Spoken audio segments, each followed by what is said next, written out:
Alright guys,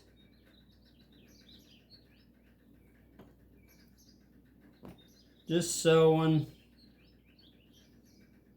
one of the holes up in the brisket that might be a problem later.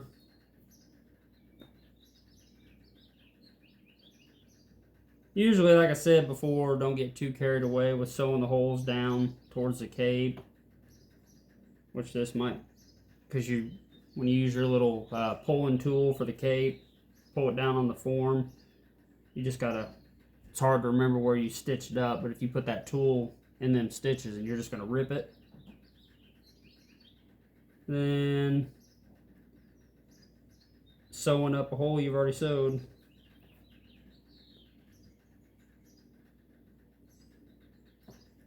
So I could have done this one. Could have done this one later.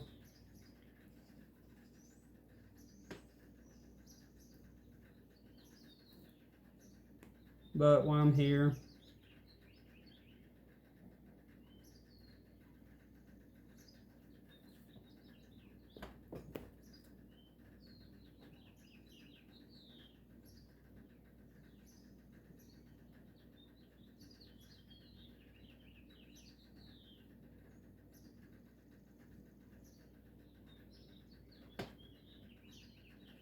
then one of the next processes will be bondoing the ears.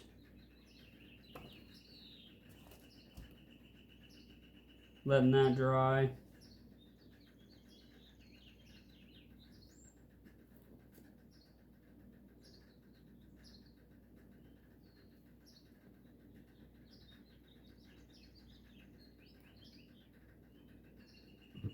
Excuse me.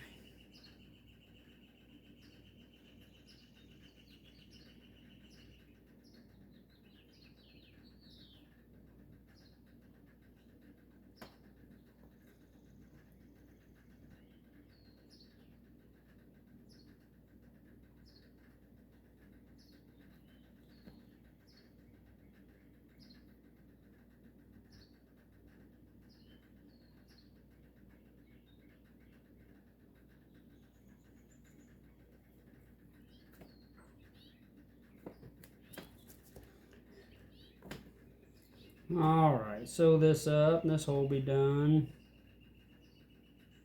There's a couple other small ones, but I don't know if they'll be an issue, so we'll just wait on them.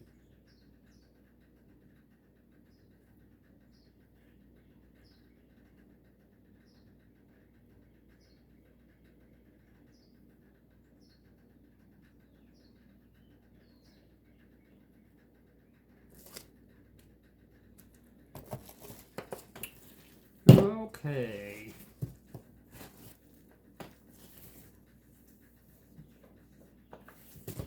Yeah, like I've got a few of these holes. Well, we'll see. We'll see. This might be an issue, but I'll sew it up later because that skin down by the brisket's really thin.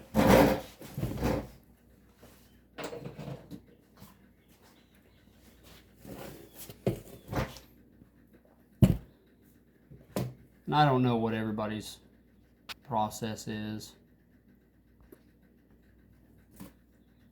for like here's your like this will go around your antler, skull cap, and then sew up the back a little bit.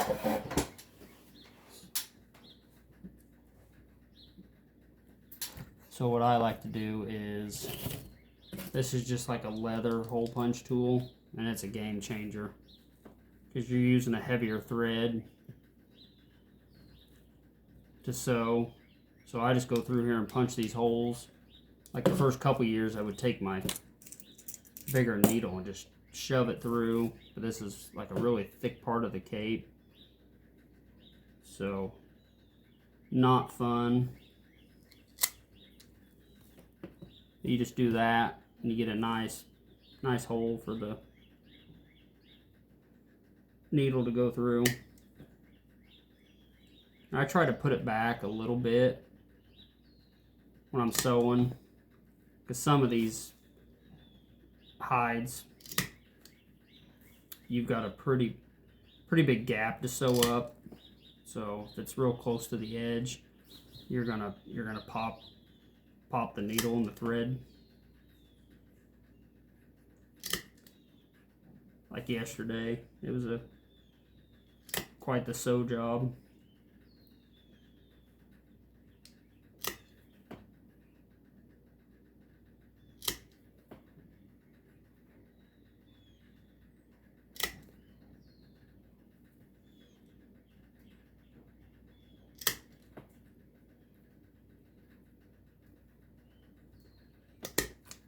I try to count the holes to keep them even on each side. So I've got 13 over there.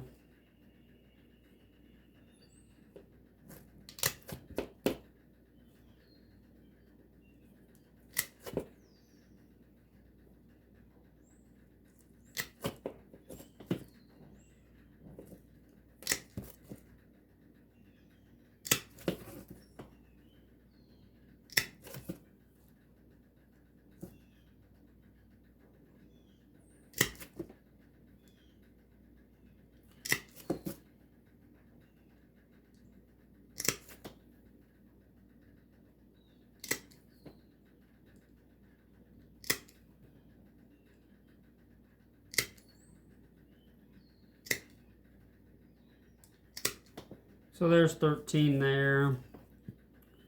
And then you've got this little patch here you need to punch some holes in.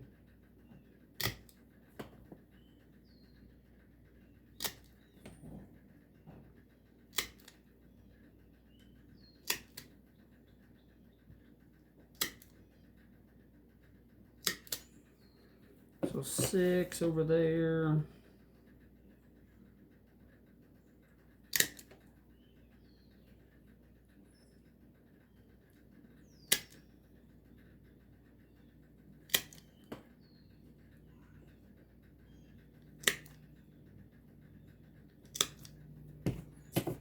So that's that. And it's easier to do it now than to mess with it later.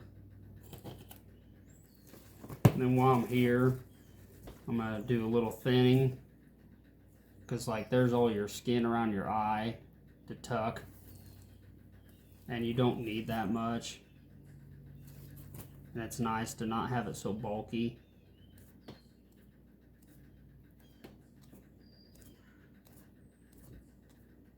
So these are just cheap razor blades from Walmart.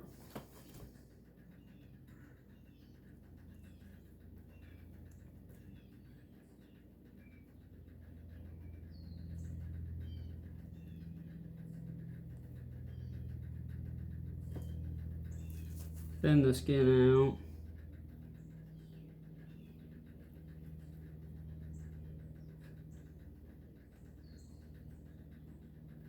So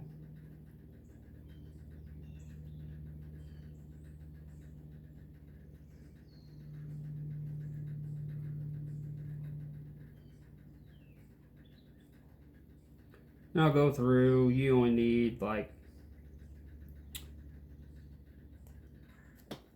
an 1/8 inch, 1/4 inch, not much to tuck around the eyes. Like I said, you get a bunch of skin in there and it gets real bulky. Makes the eyes look weird.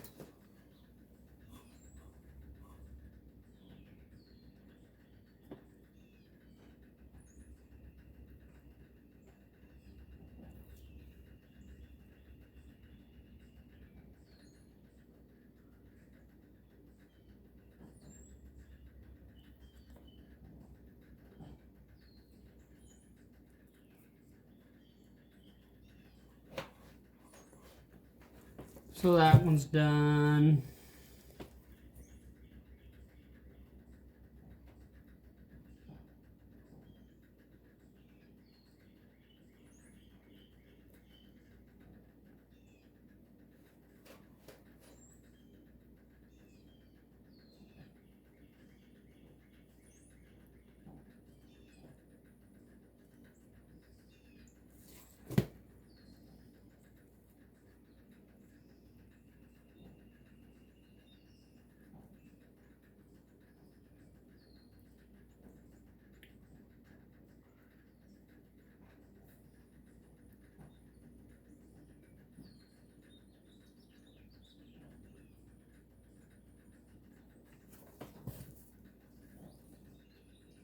Like I said before, sometimes you'll have scars around the deer eyes and stuff like that.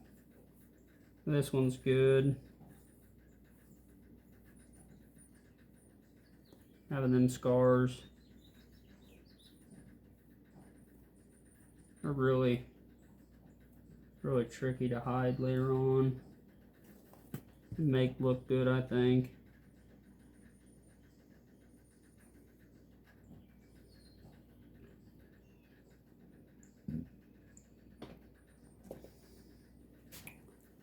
Let's see, I thought I had a pair of scissors that'll work really well for this.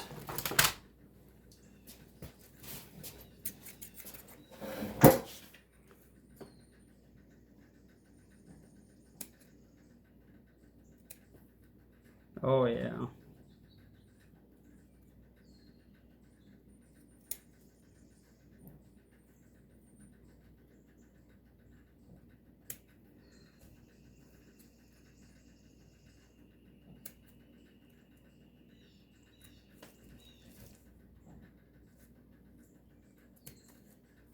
Okay.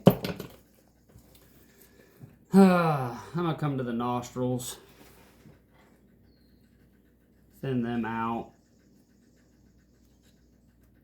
I usually don't cut off the excess here because you don't have much tucking material for the nose. And you've got plenty of room in the nose to tuck all this extra stuff. So I try to leave quite a bit.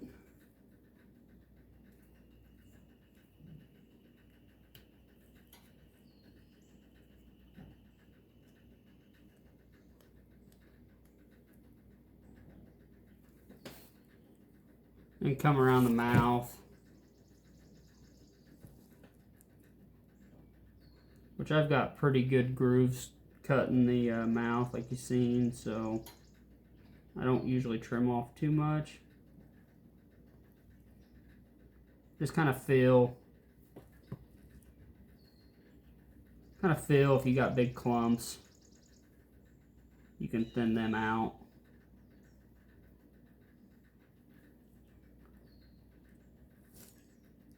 Usually around the corner of the mouth, I'll thin out a little bit, make it a little bit shorter, because it's easy to have a bunch of material bunched up in that corner of the mouth.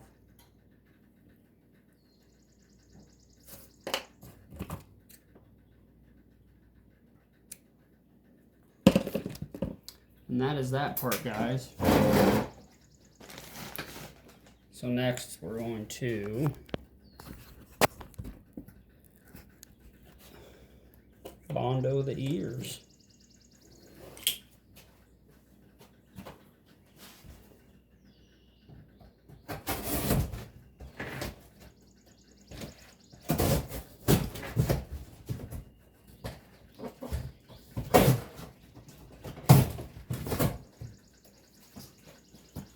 I just cut some pieces of cardboard because I've got a lot of boxes laying around from all the hides or the forms.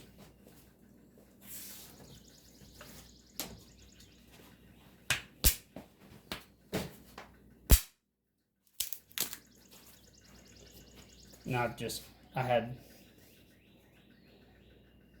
just wooden shims. I had a big bag of them laying around.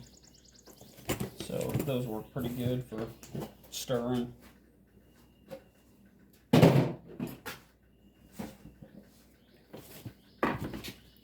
So we'll get you guys down here.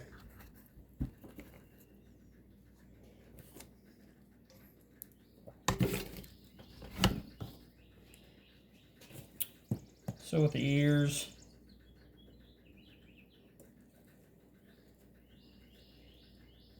I turn them inside out.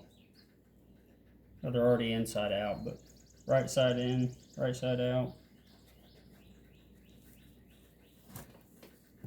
So do that.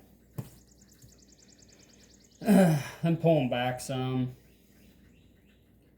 and get you a nice Get you a nice cup in there for your Bondo to go. And you don't need a whole bunch, but you just need to give the ear some structure.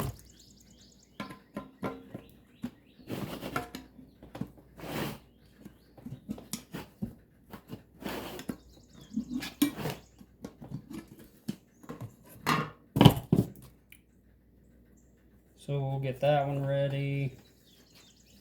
Get this one ready. Like I've said, this works really well.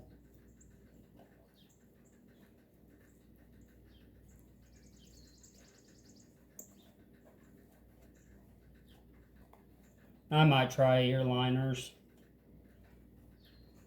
Like I've got some here.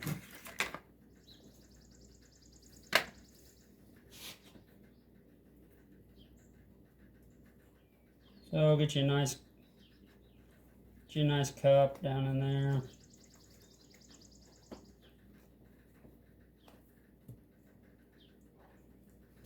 And I try to get it, it's kind of a pain, so I try to get it where if I spill any, I'm not going to get it on the form, or I mean the hide, the hair.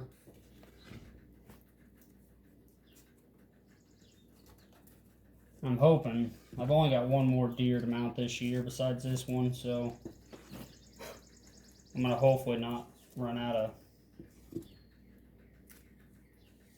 Bondo, because it is like $40-some for a gallon.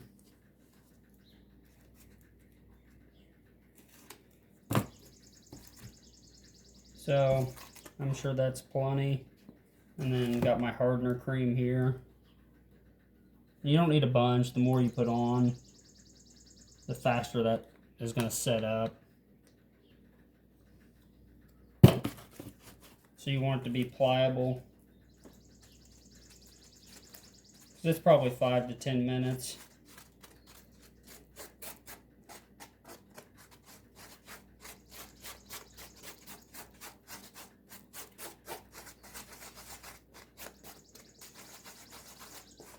Let's mix it up.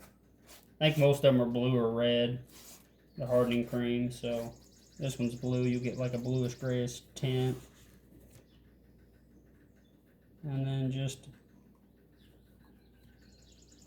get it down in that ear as far as you can.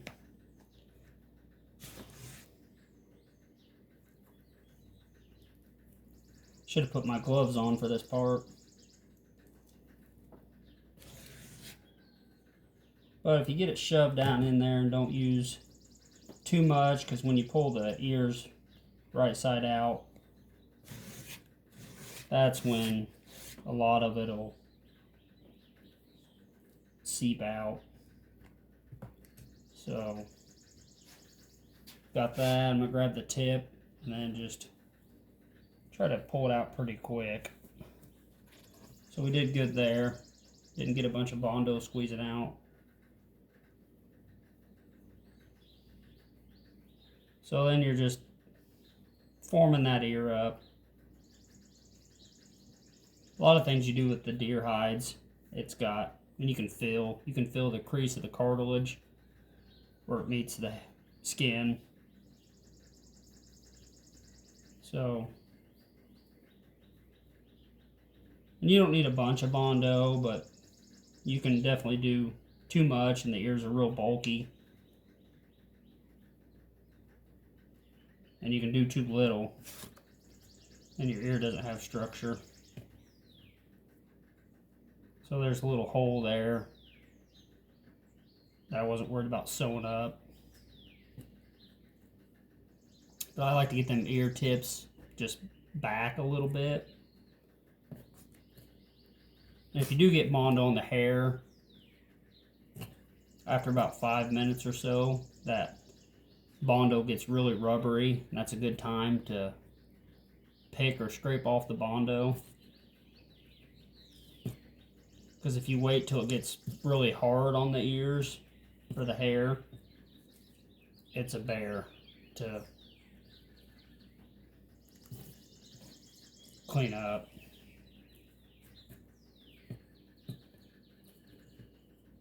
So yeah, get that tip back a little bit. Get your Bondo over to the other ear so you can have a nice cupped ear look.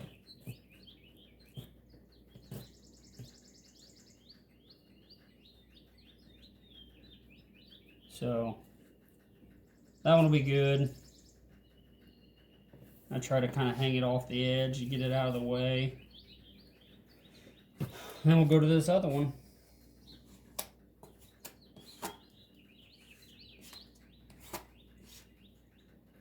I'm not quick enough to make a big batch up and do both ears at once.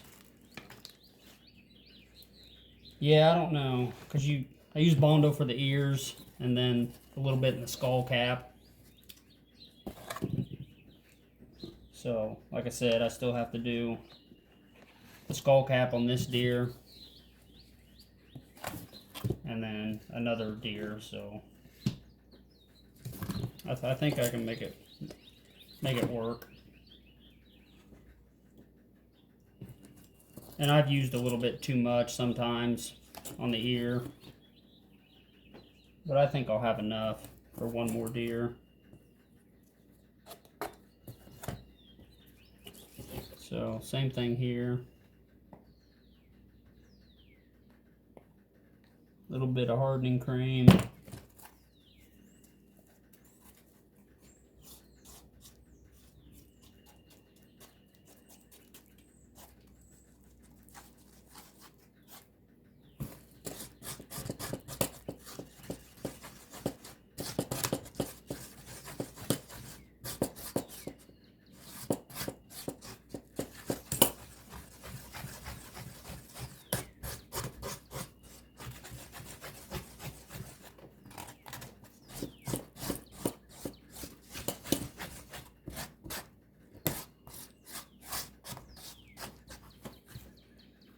Okay, there we go. So we'll start shoving this down in there.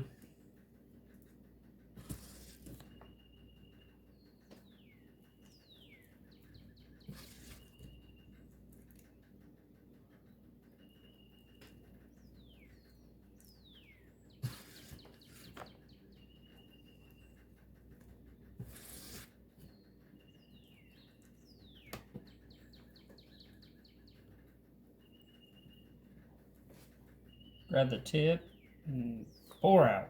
So once again, we're good. And a lot of times I make a mess, so if you make a mess, it'll squeeze out all here. But like I said, once it starts getting a little rubbery, you can clean it up. So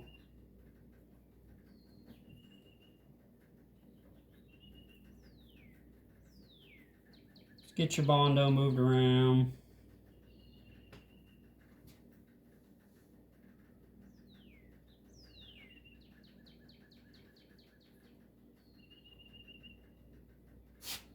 This little buck's got little stick tights, cockleburrs like everywhere. That's something you can clean up later.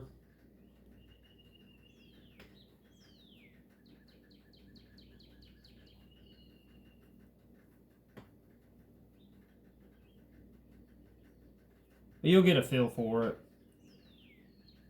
You learn the more you do. Getting the ear shape nice. Not getting them too bulky, because you got to think when the deer was alive. I mean, it's just got that cartilage on there, so it's not real thick.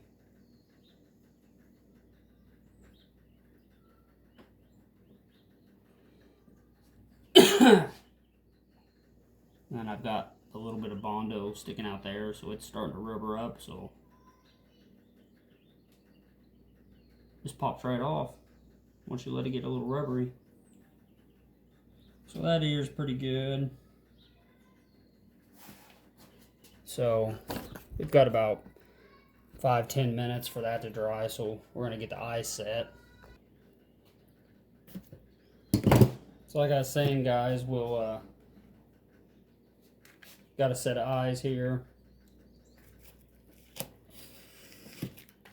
we'll get them set while we're waiting on the Bondo to dry.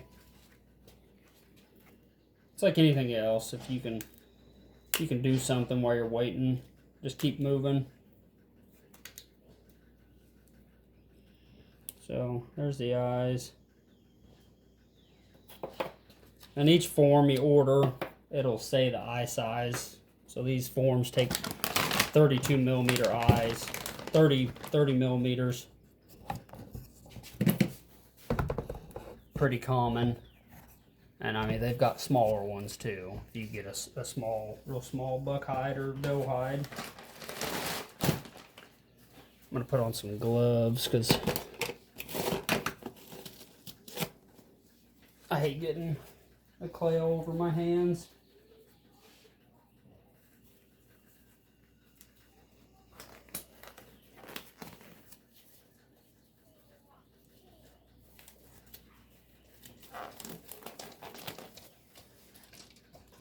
All right.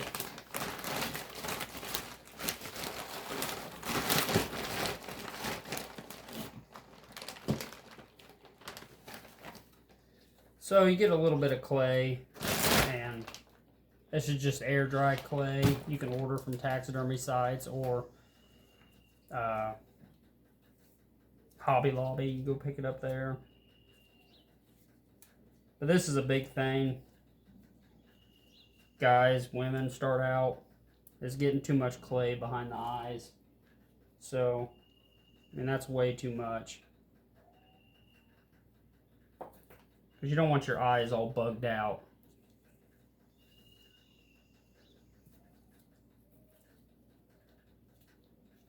So, that'll be fine. And I'll make another ball. Try to make them uniform, so you don't have one eye sticking out farther than the other. Because, yeah, people start doing eyes, you get too much clay behind there. Like I said, the eyes are bugged out. The deer looks crazy. So, and I've done it. I mean, I still do it occasionally.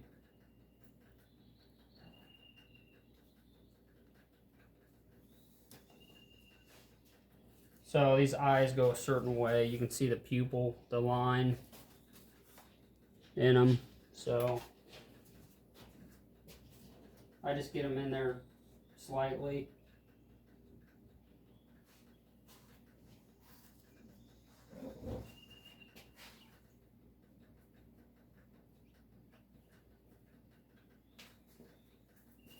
And I take my light, if you hit these eyes with the light, you can see a dark line in there, and you want that horizontal on the form.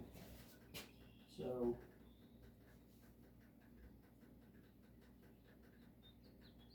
that one's good, and that one's good. So now I'll push them in, and I usually just push them in a little bit, and then push them in hard, squeeze out any excess clay.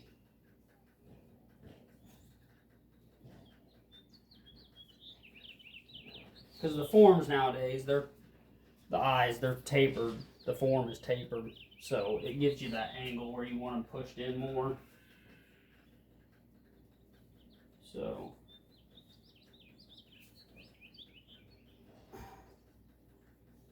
if you get too much clay on there, you can always pop the eyes off and take more clay out. So I just check them again after pushing on them hard.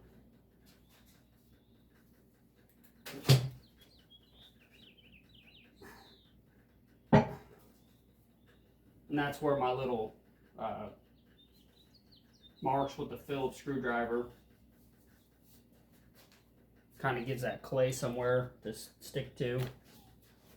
You can never have enough rags either. It's good to get that clay off the eye. because it just makes it more of a pain to clean up later on.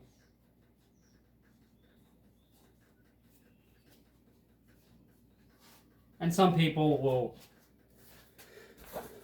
I mean, you can cut around here and keep that plastic film on there, or they have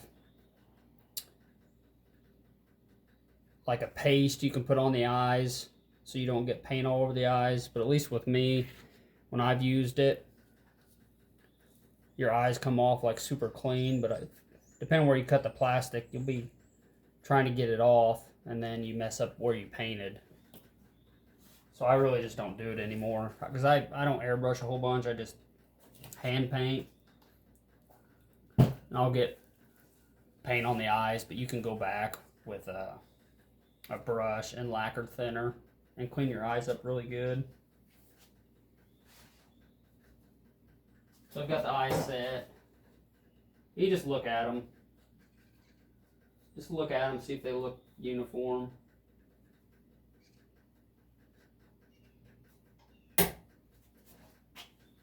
And we'll take this skull cap back off.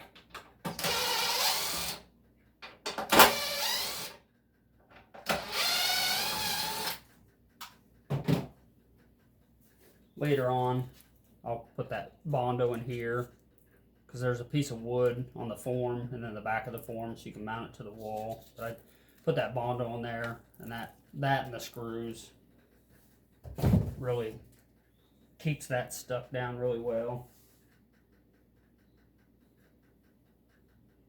The ears are close. Probably give them a few more minutes.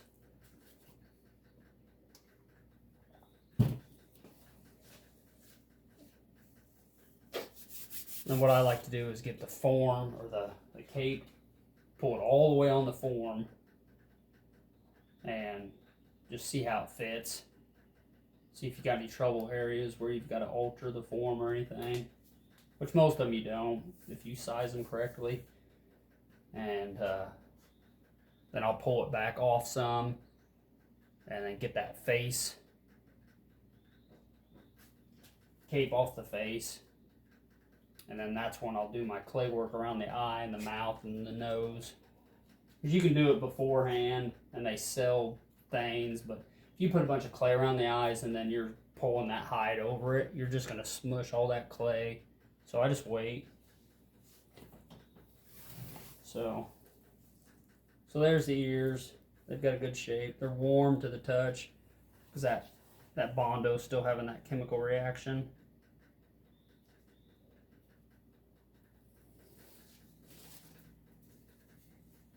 So you just pull her inside out or right side out.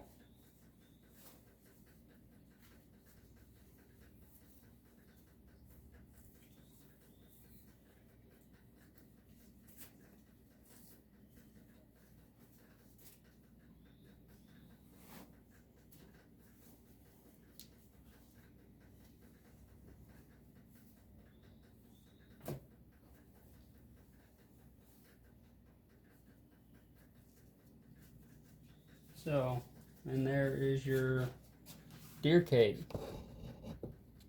So,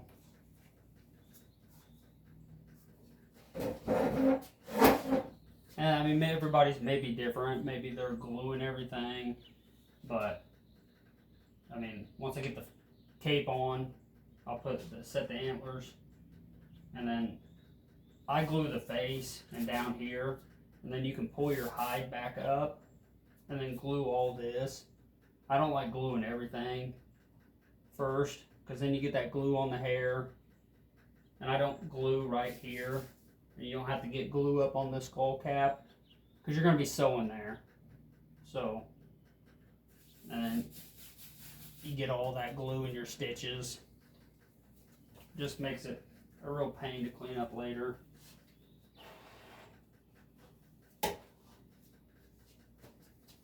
And you've got to get this on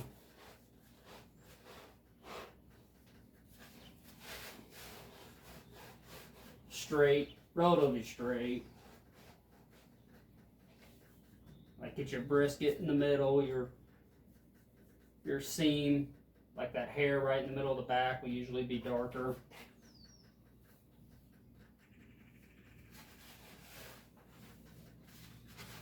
So we'll see how it goes, because it's a small buck. It's a small cape, especially around here. That in between the arm, like the armpit hair and hide cape, is really thin, so you really don't want to shove your tool down through that, because you'll rip it really easily. And like I said, there's not but that much to sew, so if it becomes a bear, I can always cut it more. Not a big deal.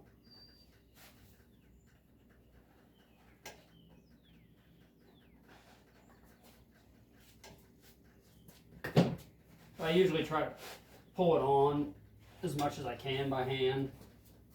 Maybe why people glue it first. Once you get that glue on there, it kind of helps, like it's a lubricant. But like I said, you just have to watch it, because cleaning it all off the hair later is just something else you'll have to do if you do that. Like, see, if I would have clay on the eyes now, all that'd be smushed.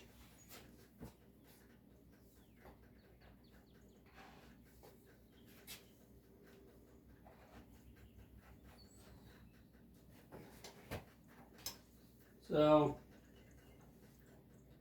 you just work it down.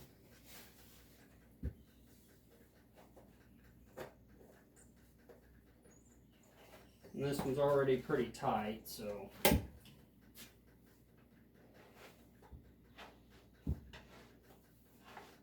you're just working it down, getting your wrinkles out. I watched one video the other day. It kind of got to this point, and then you can see the video, he edited it, and it was just like, bam, it was on. That's because this takes so long.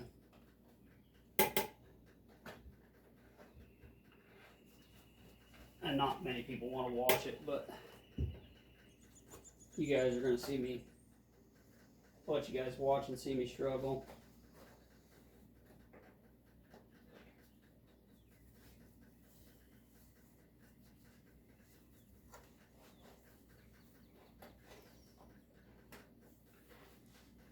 But it'll go. I've had some tough ones, so they all go. Yesterday was by far the toughest one.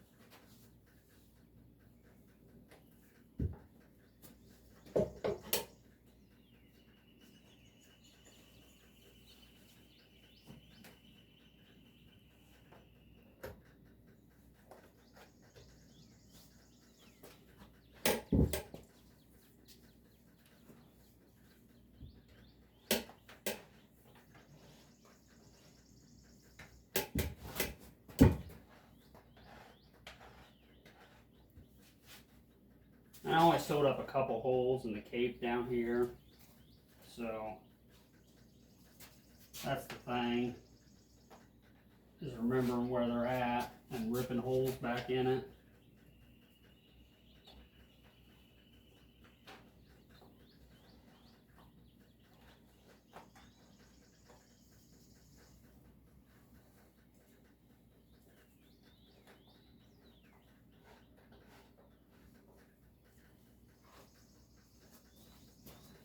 See, I may even have to cut it a little more, because getting it up around around the eyes and the back of the head.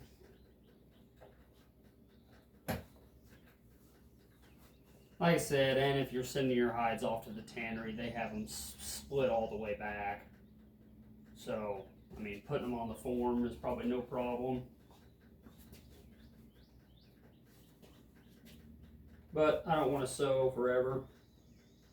And like I said, the deer, when they're finished, doesn't have that ridge in the back from your sow seam, so it looks a lot better, but you struggle.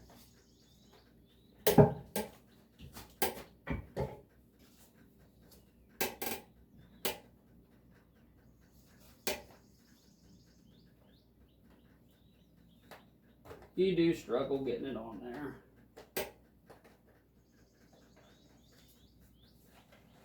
But you have a better end product, I think.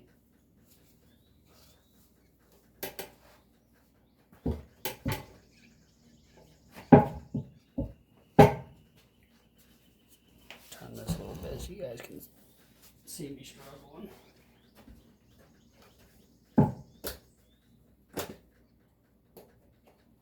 And they're not all tough.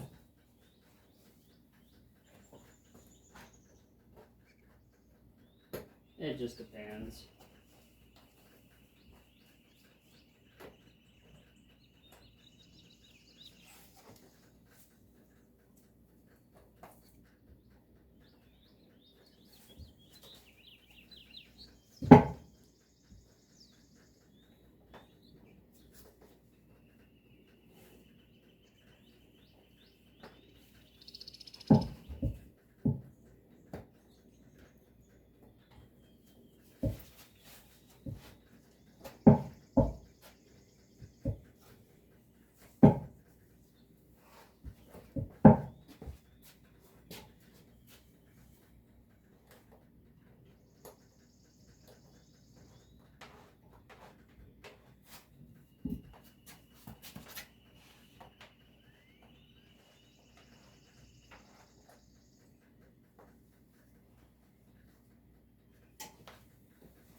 Like I said, I'll try to keep from cutting this, but I may cut it.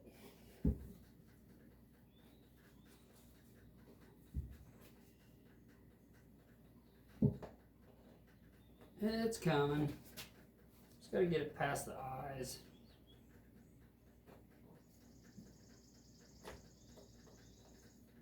And you gotta watch this tool. Like if you just get one of the spikes in there, you can rip a hole.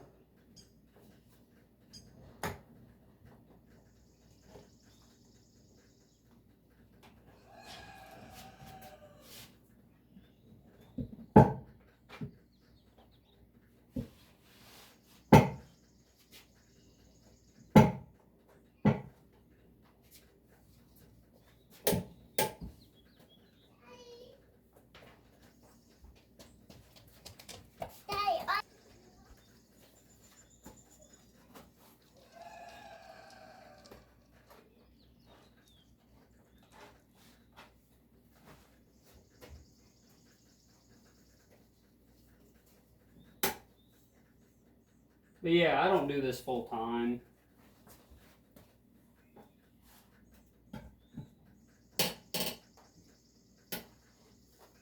It's just a little side hustle.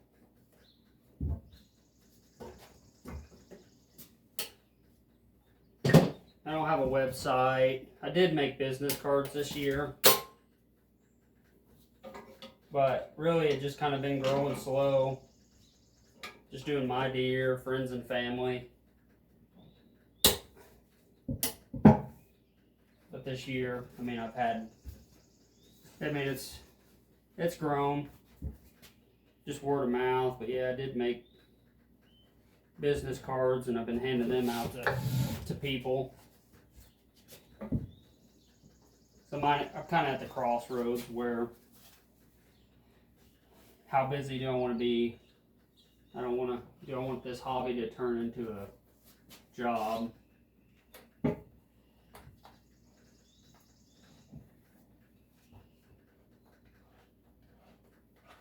mean, that's kind of my thing, not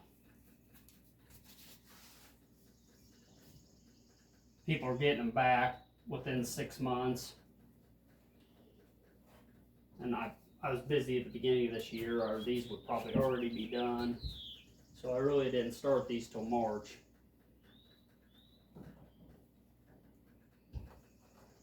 So, I mean, Monday through Friday, I'm usually doing one a day. And then if I'm traveling for work, I mean, you're not doing them then. Obviously.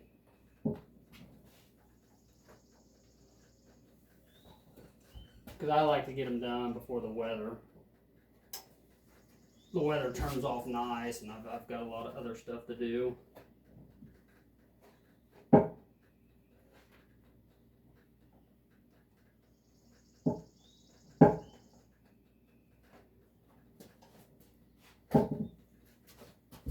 But yeah, don't get discouraged. Just because you see me taking forever.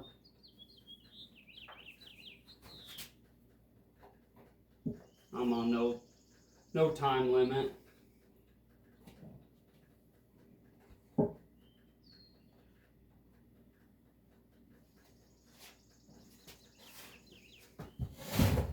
I've got the time to do it, so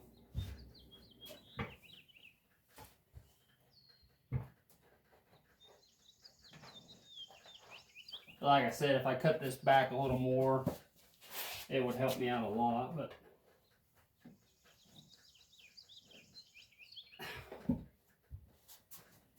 I'm really trying to get it without doing that.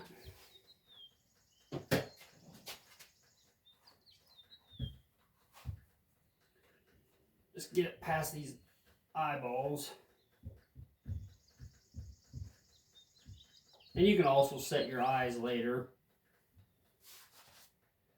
But I haven't really had a problem putting the eyes on before the hide.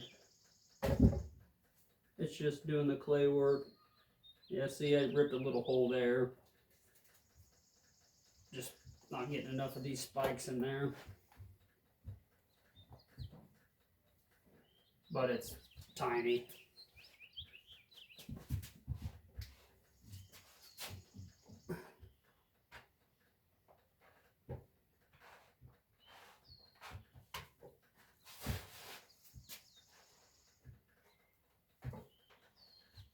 Especially have a little hole. I mean, it's not going to show up. Especially in the back. You guys can see the brisket. And that brisket's going to go right here. So, try to keep that lined up. And you can adjust it later too.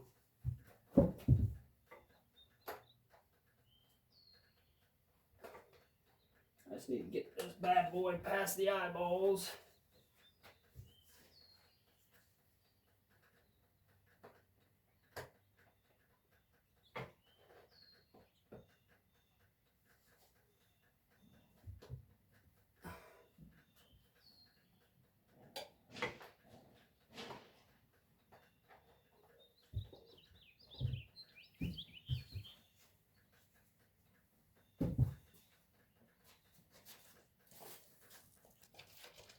Keep having to pause the video for the daughter wanting something, which is fine.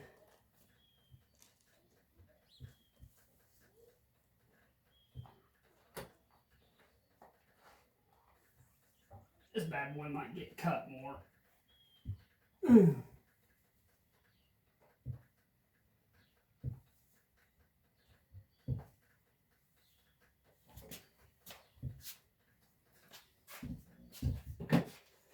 Because it is the bear.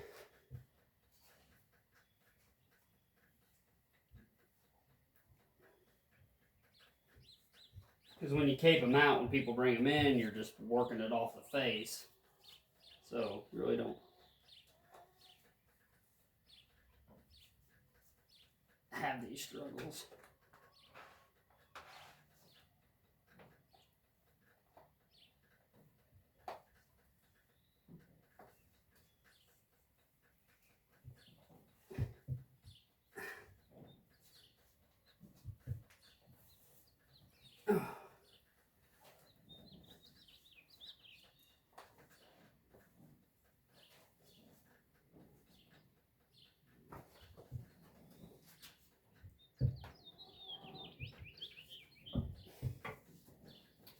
Well, I got him past the edge of the eye.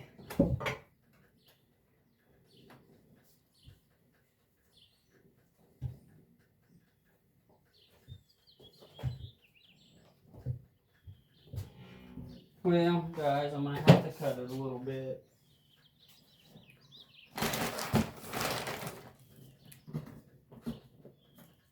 Which is fine. It has a tiny bit cut. So, but I still have to get it past where the skull goes.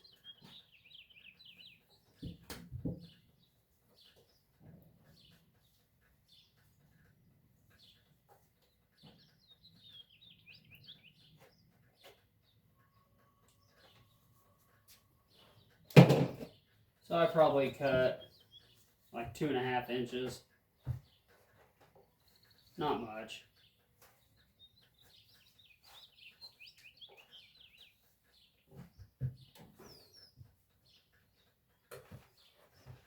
Yeah, it's already moving a lot better.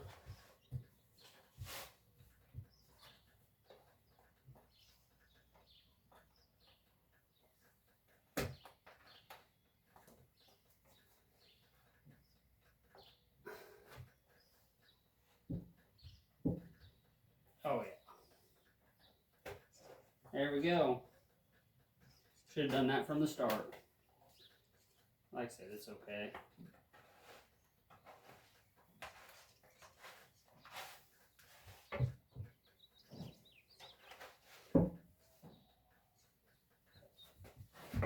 And you just work her back. You'll work it back until that nose lines up with the front.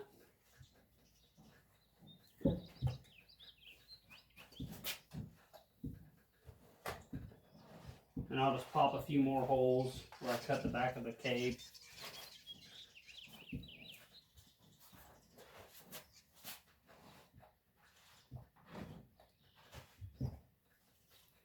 It'll be a lot less sewing than I had to do yesterday, for sure. And you've got the white patch in the neck, so you'll keep that centered along with the brisket.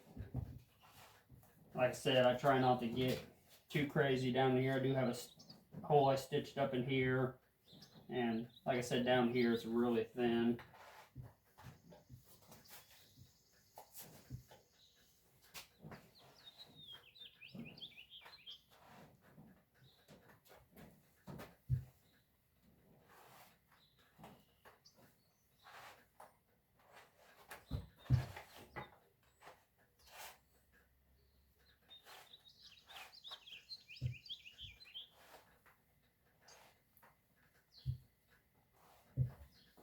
Like I was talking about earlier, I mean, it's always you're caping it out to get it mounted. It's always better to give your taxidermist more cape than you need.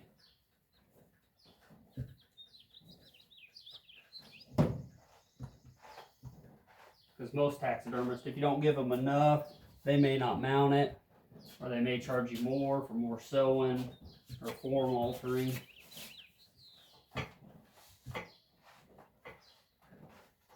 But I do skull mounts also, European mounts, so some people just bring in the head, like cut here, but some people bring in a decent buck with a cape, so I'll take measurements off that and throw that cape in the freezer. They're not tanned out, but you usually have 1 or 2 customers that somebody shoots a deer and they let it sit around, starts stinking and rotting, and they decide they want to get it mounted. So it's good to have some extra capes on hand. Like this buck over here. That guy, that's actually the buck I shot this year, the cape. So I charged him like $50 more since he didn't have a cape. Some guys might charge a lot more, or maybe not charge him at all. Because I didn't shoot a real big buck, so I wasn't going to mount it myself. I've got too many of them mounted on my wall.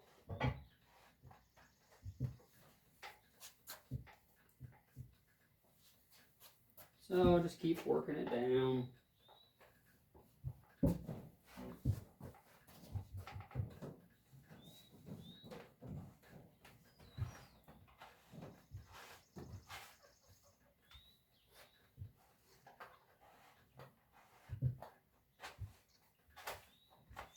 And like I said, I'm working it on to see how it fits.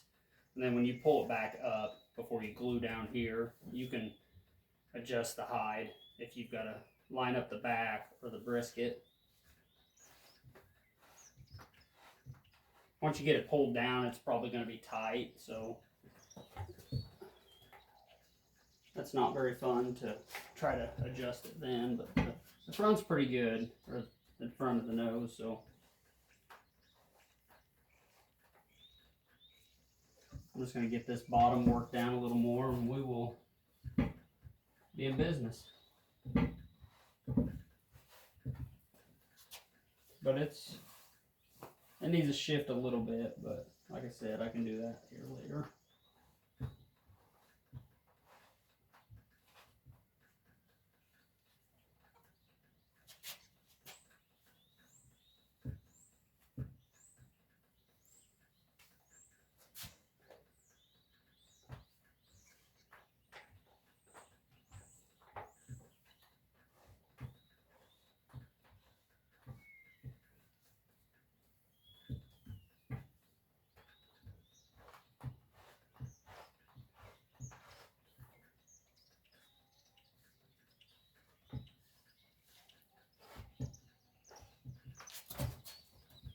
It's usually going to be tight right around that neck area where you've got to sew.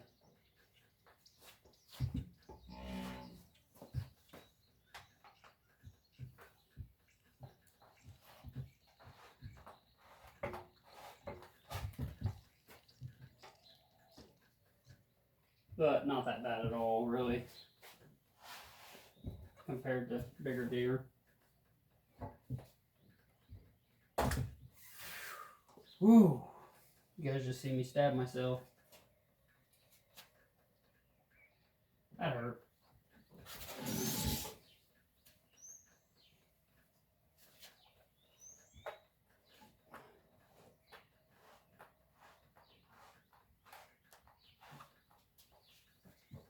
Be a comical first video.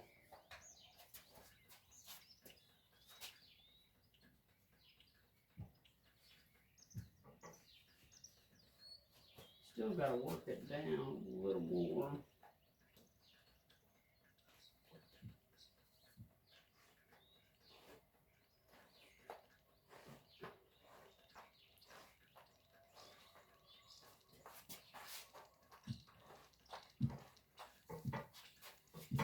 You'll be able to feel if you've got skin still rolled up or you don't have it pulled down good.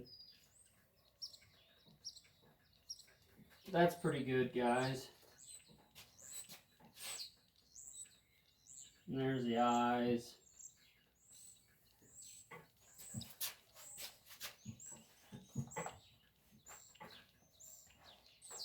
And it's not too bad of a gap to sew up. So there's the eye poking through, so that's going to be good. There's the other eye. Brisket needs to come over a little bit. So that's kind of what you do. Make sure you got enough. So, and that's how you want a cape. Got plenty. Like this will be cut off. I've got 6 or 7 inches in the back. So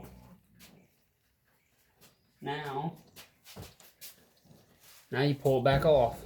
Not all the way though. And pulling this on here, it stretches the hide some, and you guys will see it'll go on a lot easier.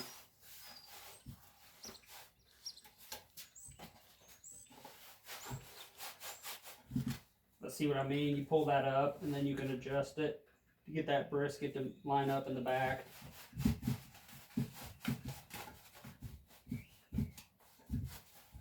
You just want to pull it up enough.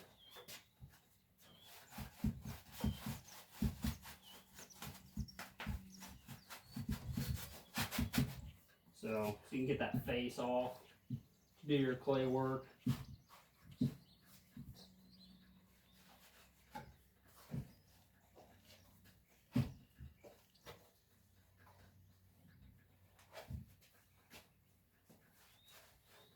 So while you got it like this is a good time to do your antlers and skull cap. So give me another little piece of cardboard.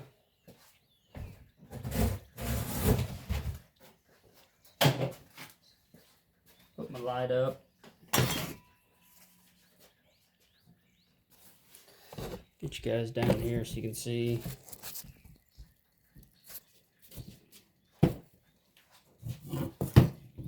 A lot of times, unless it's a oddly shaped rack, they'll kind of set just like this for you.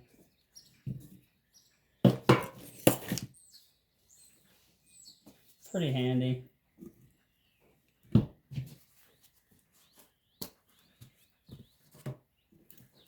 Like I was saying, I still have one more deer to do, so I'm trying to make this last.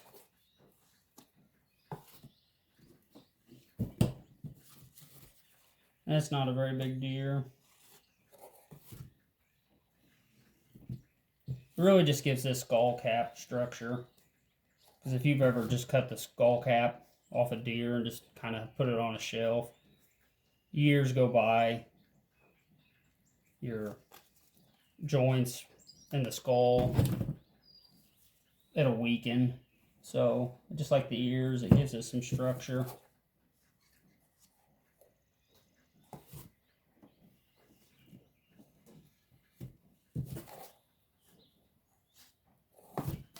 Just fills that void.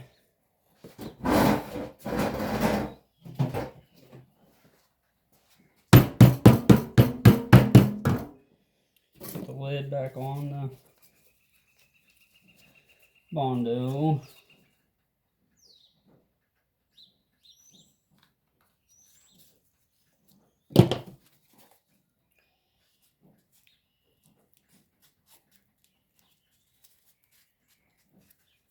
Because the last deer I've got,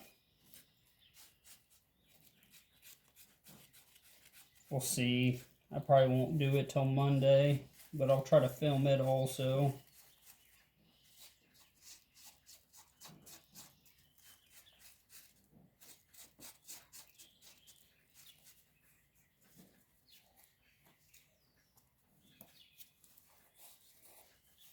And you just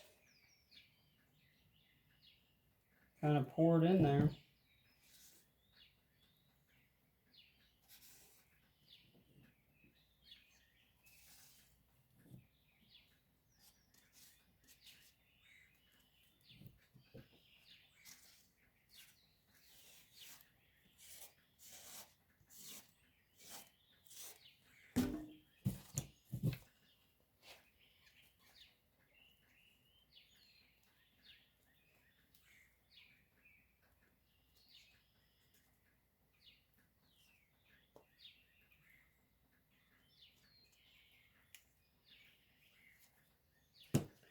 So that is that, guys.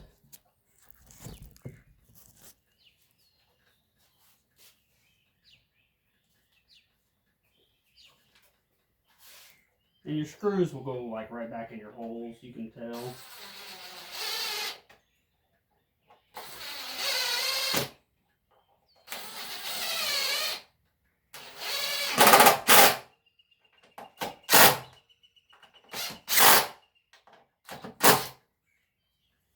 And that is that.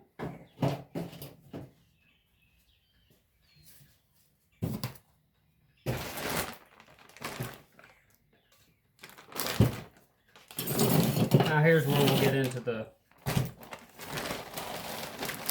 clay work.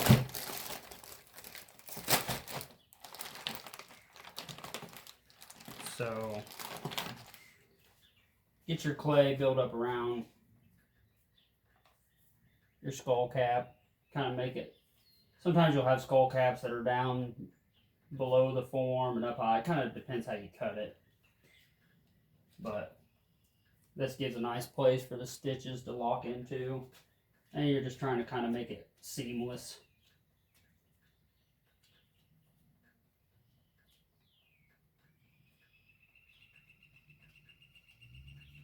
Trying to get it on the antlers. You clean it up later, but it just kind of gives that grayish haze on the antlers that you have to clean up later. Just fill in the voids.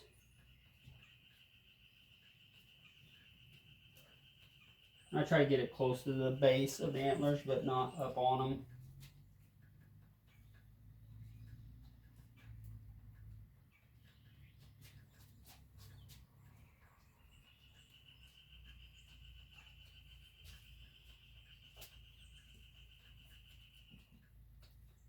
And you don't need a bunch of clay. You get a bunch of clay on there, it's just going to get into your stitches.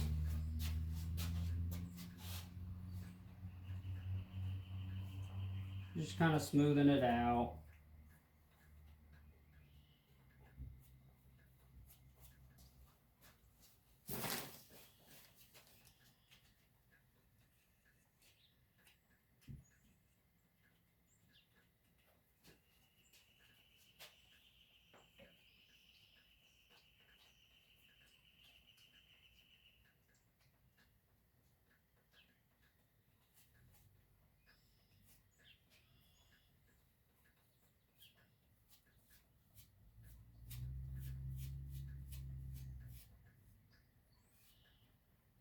Smooth it out, as you guys can see.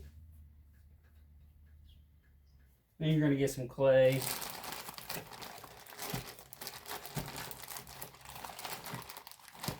Usually I'll take a measurement, really, when people bring deer in of the ear butts.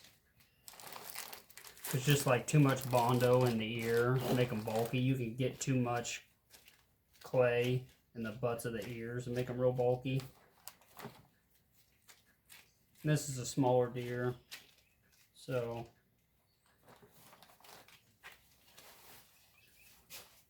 but you just, and if you have any Bondo sticking out, you can take care of that. But yeah, just take it and shove it in there. So that gives that ear butt, and that was kind of the measurement. Like I was saying, I've taken sometimes measuring the ear butt of the other one. Then you can do circumference of it, or diameter, whichever one it is, and keep it pretty accurate. But that just gives you there, and then that'll go up here, and you're able to adjust the ears any way you want them, because deer, their ears can move anyway. I can show you on these other ones I mounted later.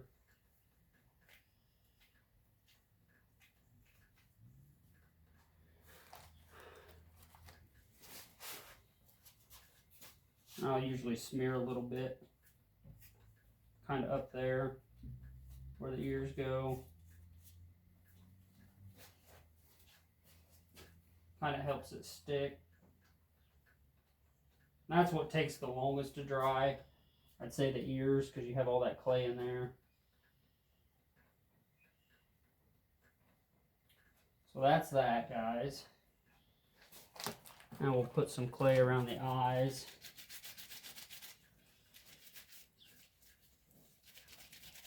I think this is where people can get carried away too.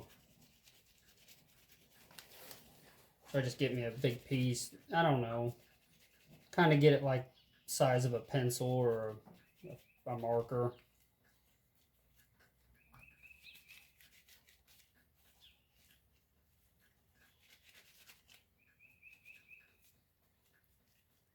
So, and what I always do is just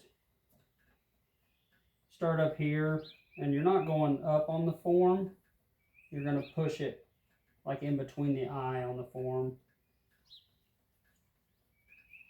push it straight so you can fill that void. And then just follow it around. Then break you a little piece off. Get into that void first, because that's what's going to hold the skin. And then you can, like the skull cap, you can smooth that out.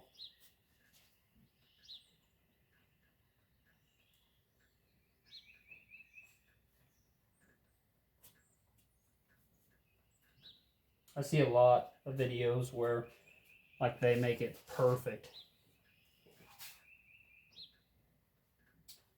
Try and find my eye tool. There it is. They try to make it perfect. Like the clay work on it's so detailed. I'm like, you're just going to be moving it around. But I've got this eye tool here. Kind of gives you the rough shape of the eye. So you put that in the corner of the eye. Then you've got an indentation. So I just come in here.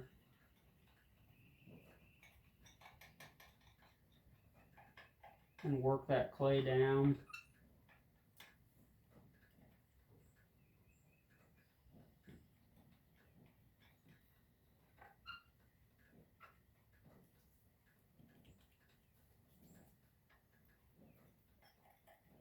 Work that clay back.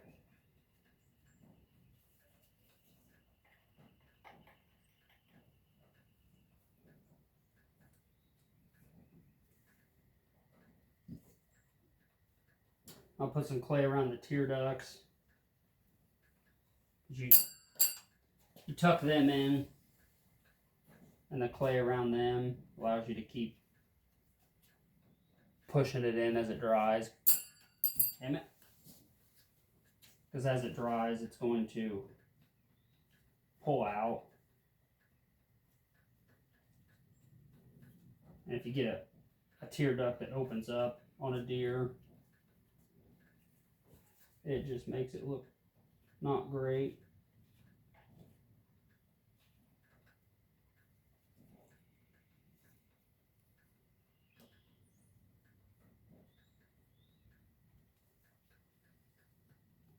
I'll make sure I have a little more clay at the top, so when you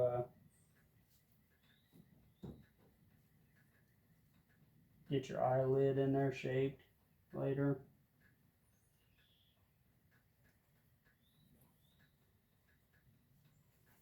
Doesn't have to be anything too crazy.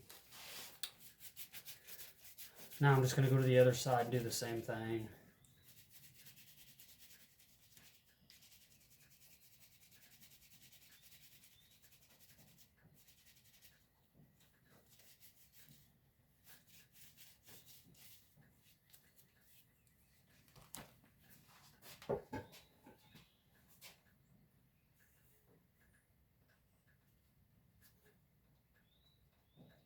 Push her into the void around the eye.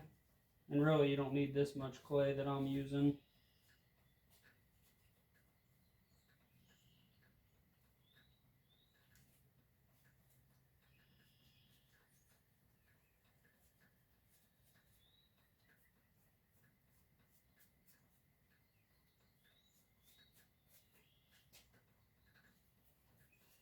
Use my eye tool again.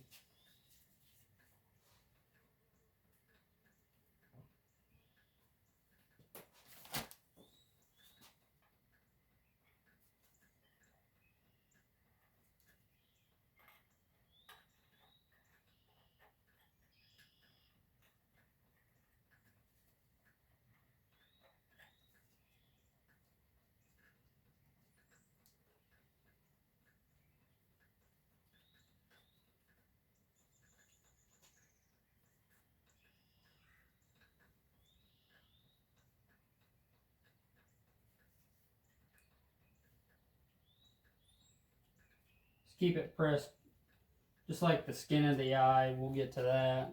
Keep that clay pressed close to the eye too.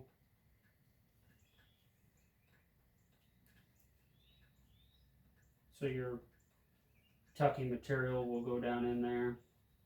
Now, I mean, when I say material, it's just the skin.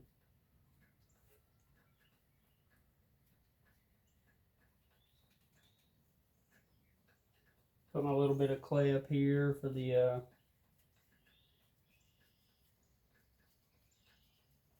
eyelid later.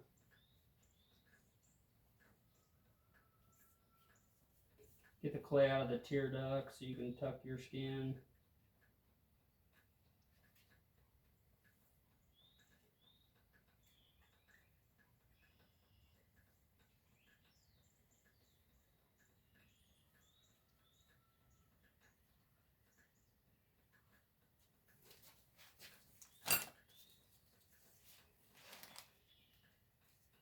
And your ball of clay down here.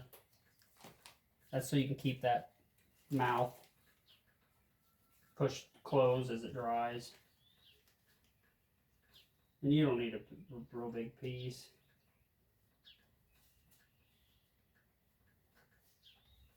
I just put it in there and then smooth out the extra.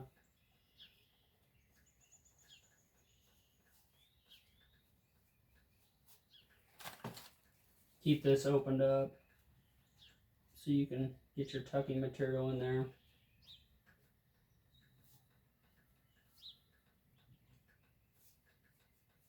But yeah, like I said, I've seen other videos, and if you want more detail or something crazy, you can put. I see people put clay everywhere. I have been starting to put some on the nose, just a really light coat.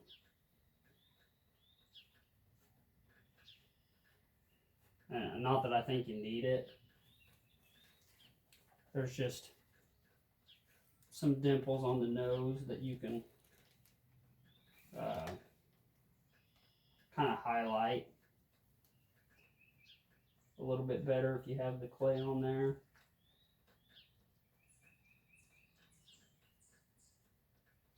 Like I said, don't think it needs it.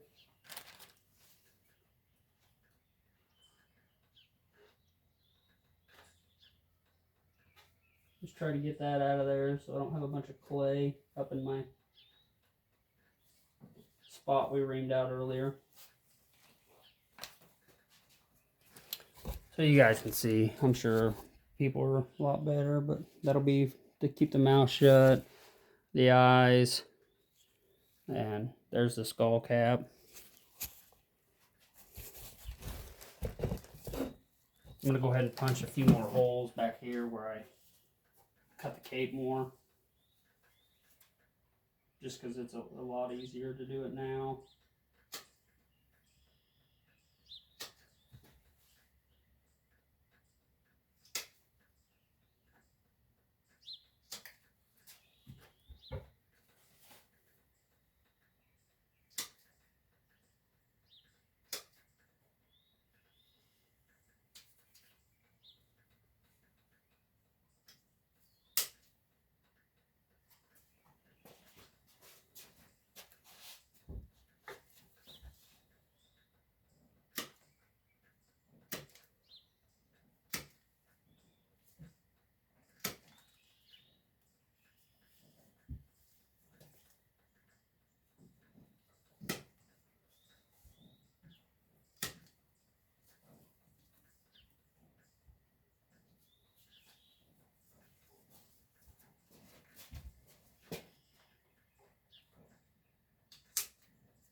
It's a lot easier when you have the cape off the form.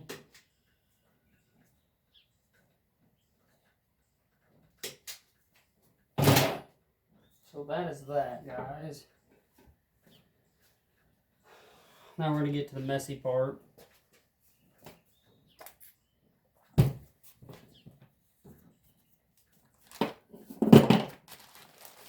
seal your clay back up. And you can get a damp cloth and put in the bag. And this stuff lasts quite a while. So here's the hide paste. They've got a lot of different brands.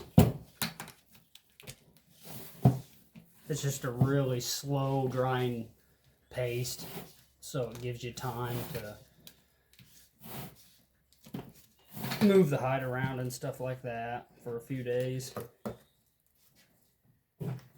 But it just looks like that.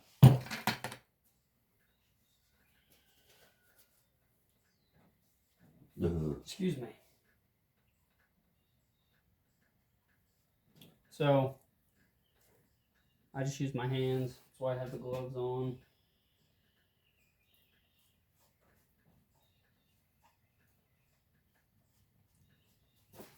I've seen some videos where people use a bunch, and you can, like, this is a wet tan, and they do have like dry tans, like a dry preservative, so maybe they use a bunch of glue for that reason. I don't know, but really, I mean, I've done a dozen deer almost, and I'm not even halfway through that gallon jug.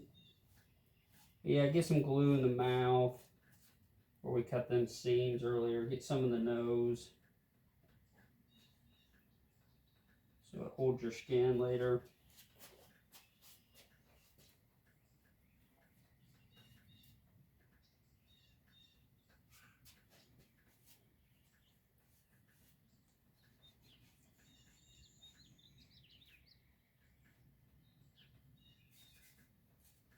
So, and this is gobs plenty.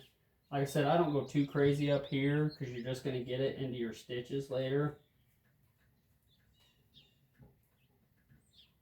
So, probably like where you start your clay at is about all I do. Then the eyes, I get like around the clay a little bit and like the tear duct, but try to keep it. You get it too close to the eye, you're just going to be smeared all over your eyes. And it's more work. It's more work later to clean.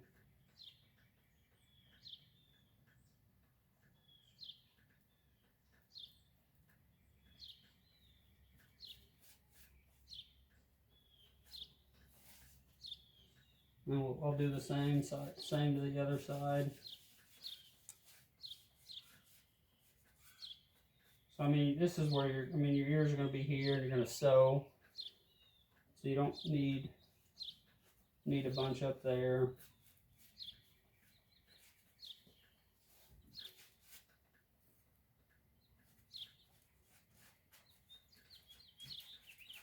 I just try to get back as far as I can.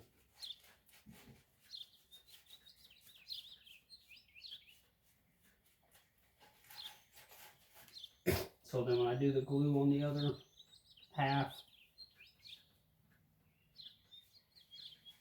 I don't have to reach up as far.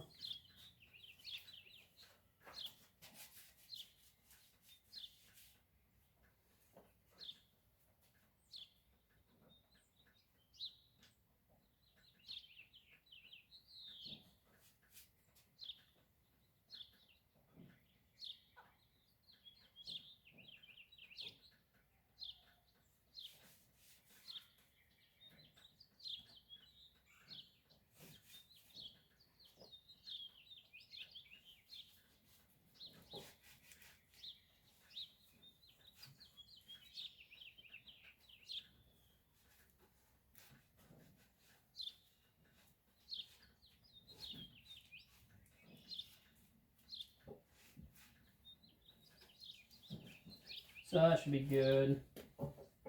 I can get the rest of that for the other half later.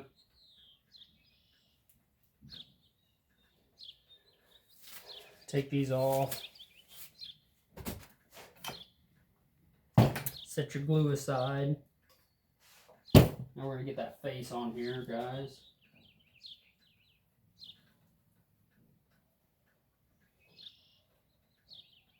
And while you're pulling it up, just try to keep your hair out of it.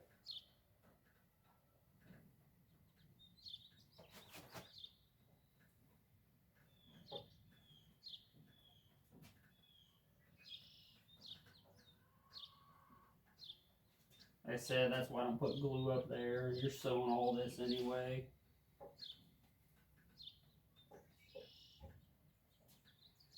And other people might tell you you need it. I don't know. I've never had issues with it. What I like to do is, it's just a flathead screwdriver. I mean, they probably have other tools, but you can get that hole, find that hole in the bottom of the base of the ear. I like to poke them in on the ears where they go, like that. Just kind of holds them up out of the way.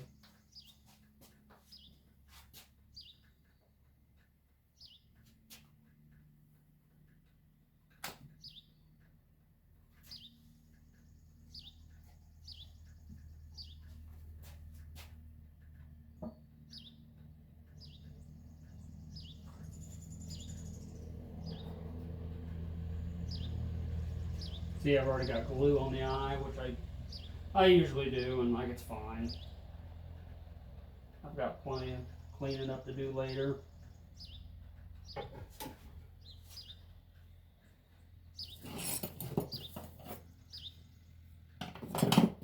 So, a lot of these tools I've got are just like clay sculpting tools. It was like not very much money on Amazon.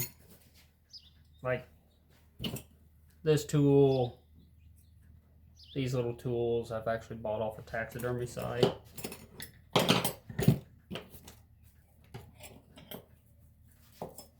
But I really like these clay tools too.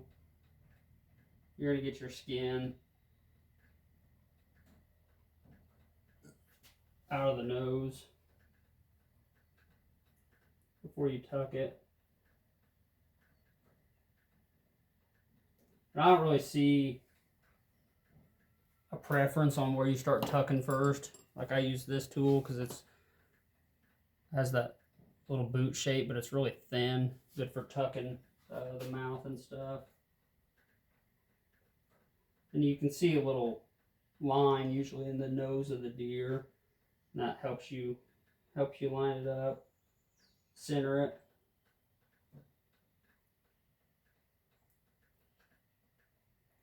So I just go down through here and start tucking.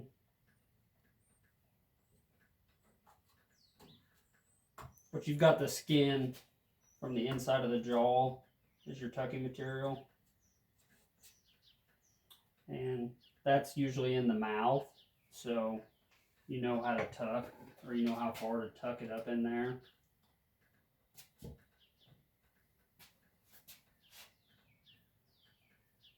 And a deer's not going to have, you're not going to have the hair in the mouth, so if you start tucking the hair up in the mouth, then you know you've tucked too much.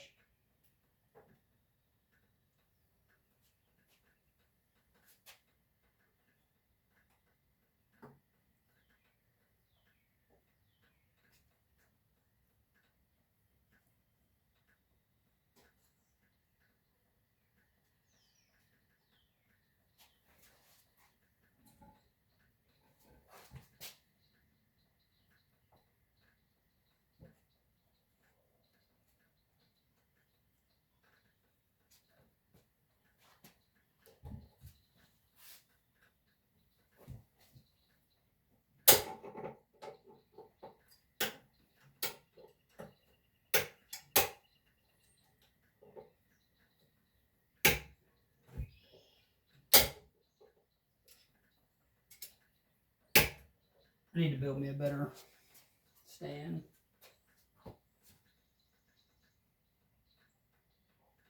So I'm just doing the same with the other side.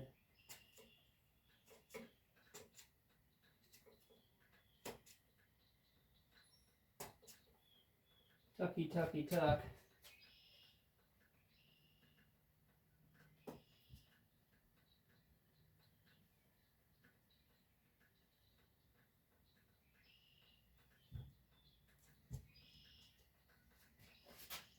And you've got the corner of the mouth. We'll tuck that skin in there. I know you guys can't see it, but that hair lays flat like that. And that's the corner of the mouth.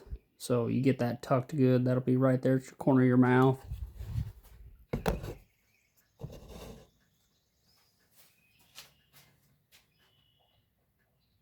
Then you get your nose centered back up.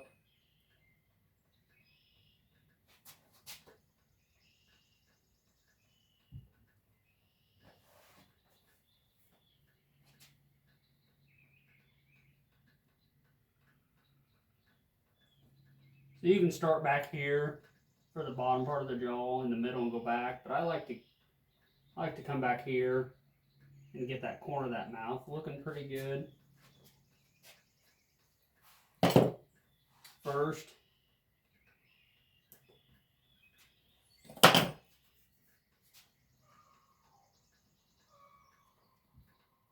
because you can definitely make that look a little weird.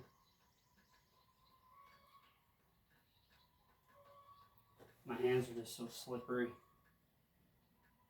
from the glue.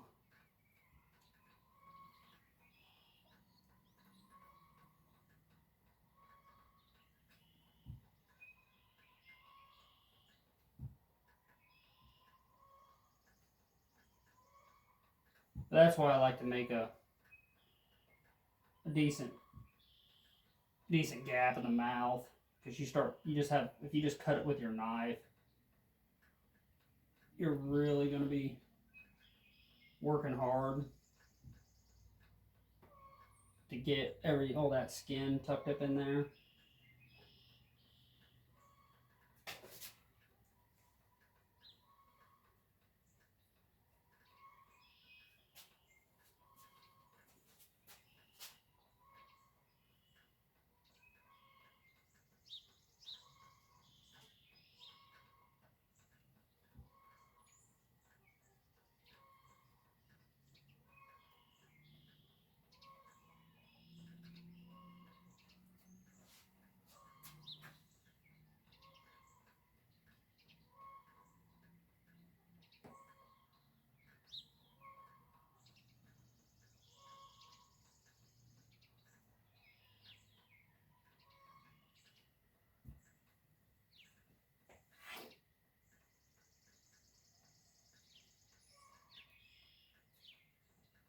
Just keep tucking, keep tucking.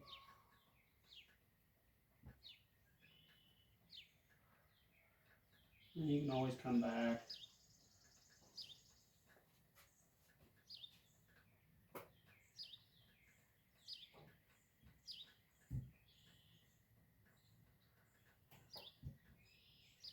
And I'll pin it.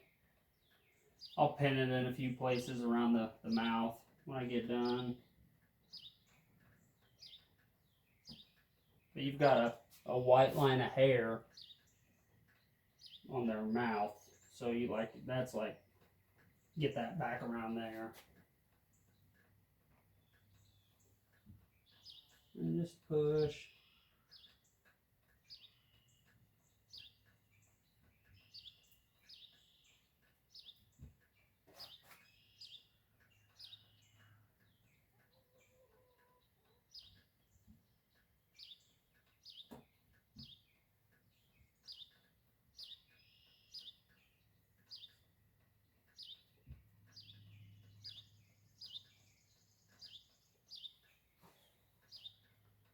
Just keep pushing her up in there.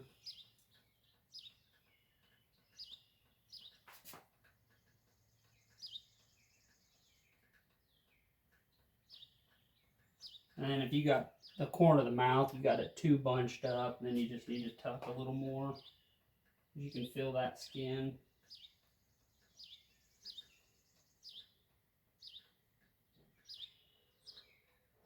And I'll show you guys all this in a little bit. So now I'm just going to take that skin of the nose and just get tucked into all that glue.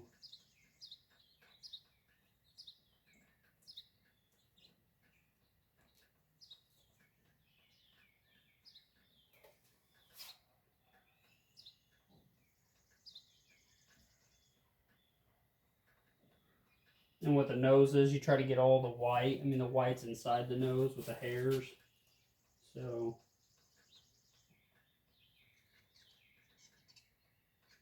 try to get that pushed in there where it goes.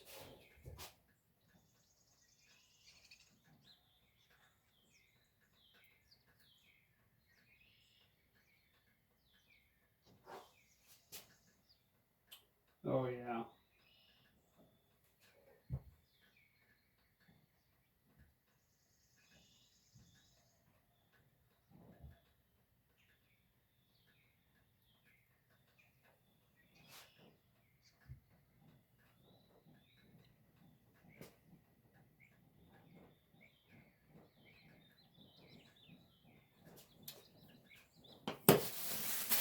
Now for the nose. That's why you hollowed out that void in the nose. So I like to get my tool. I like to get one with like a blunt end on it, so you're not stabbing through the plastic. But I just get this plastic in here, and that keeps everything to the side while it dries.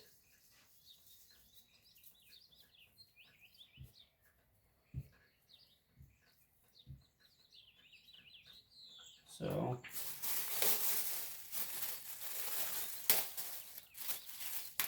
with that void back there, you can put quite a bit of plastic in there if you want.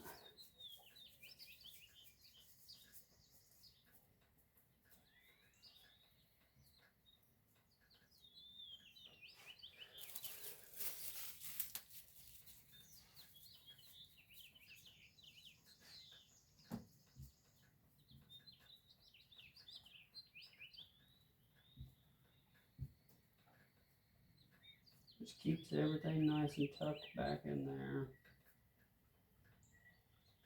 So it holds its shape.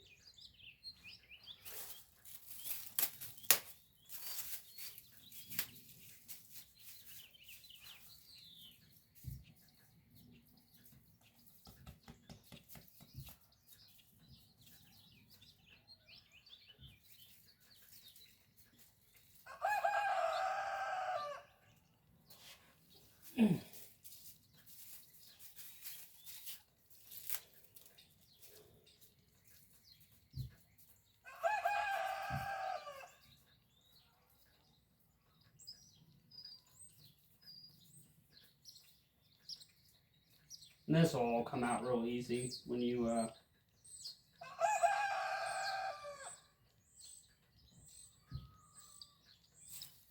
when it dries.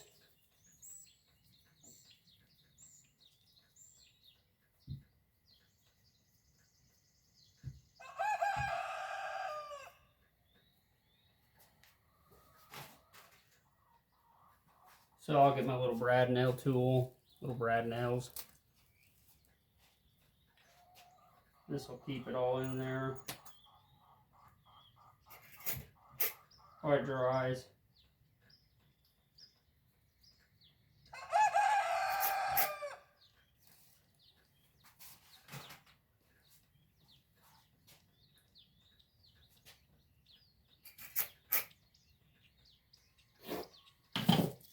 You guys will see what I'm doing on this other nose.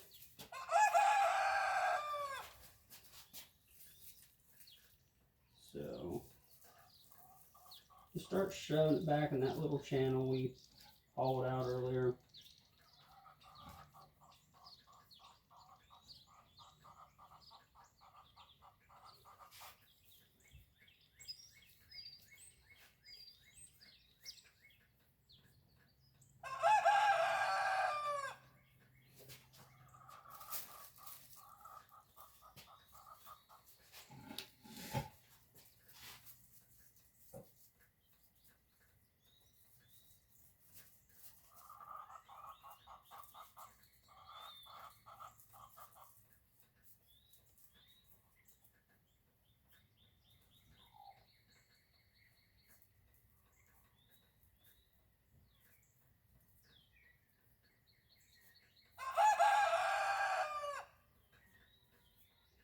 guys probably hear my chickens.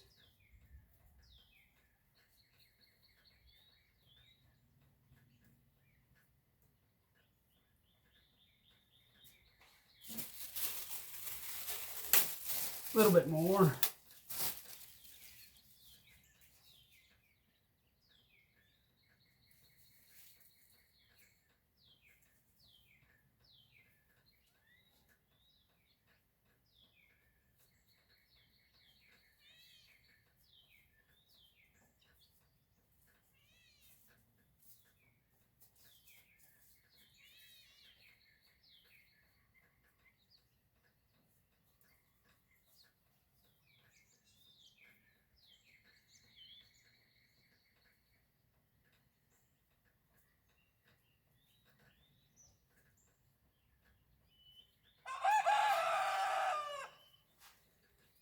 Must have too much. Just want to push out.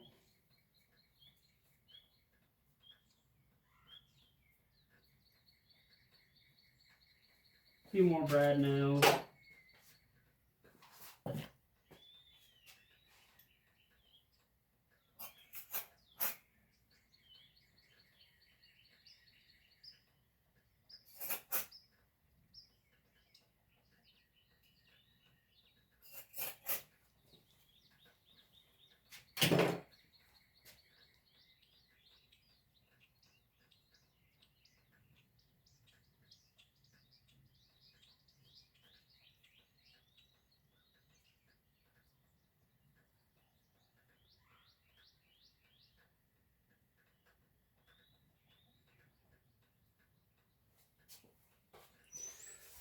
So I'll show you guys where we're at right now.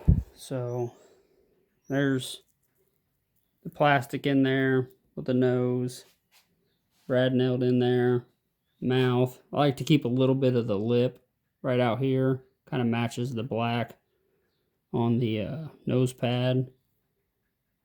Got your mouth tucked up in there. You guys see the little bit of white.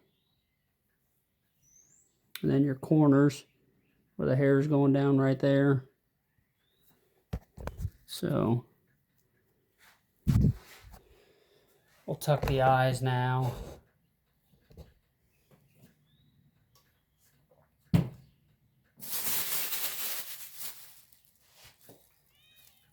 Tuck the eyes. I'm going to tuck this mouth a little bit more. I still feel a little bit of a hump there.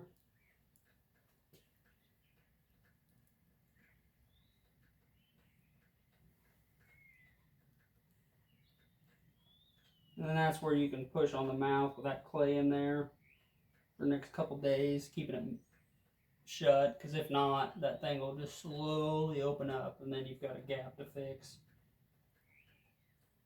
I'll show you guys in a minute, but the deer have a little bit of brown above their nose, and like usually a line, and so you can get it lined up on the bridge of the nose. So, and I'm going to come over here with the eyes, kind of same way with the nose. Pull that tucking skin out, and then we'll just start tucking. You want a pretty skinny tool to do this.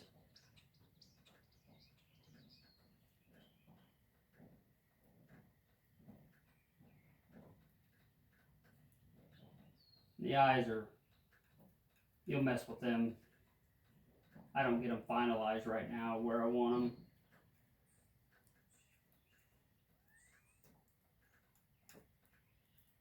That's just going to push into that clay and that glue.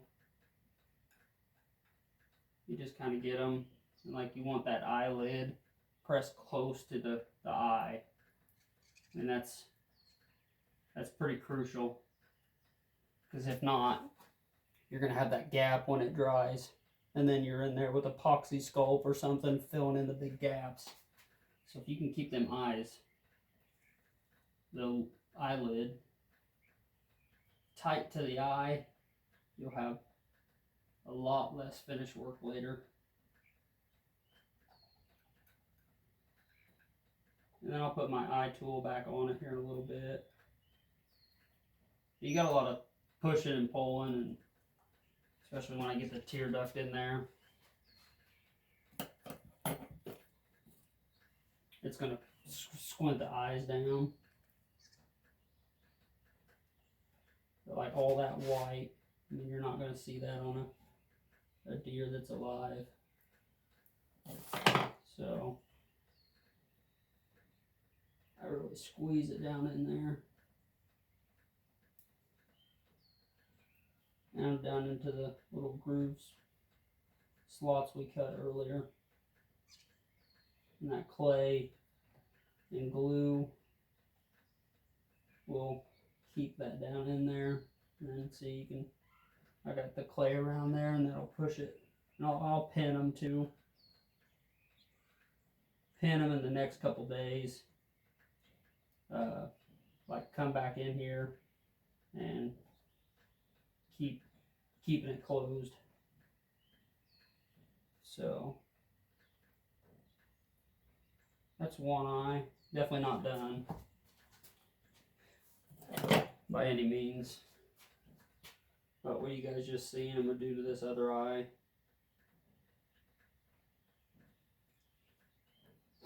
Get the tucking skin put out or pulled out, and then tuck that all back into the clay. You shouldn't see any of the white of that tucking skin.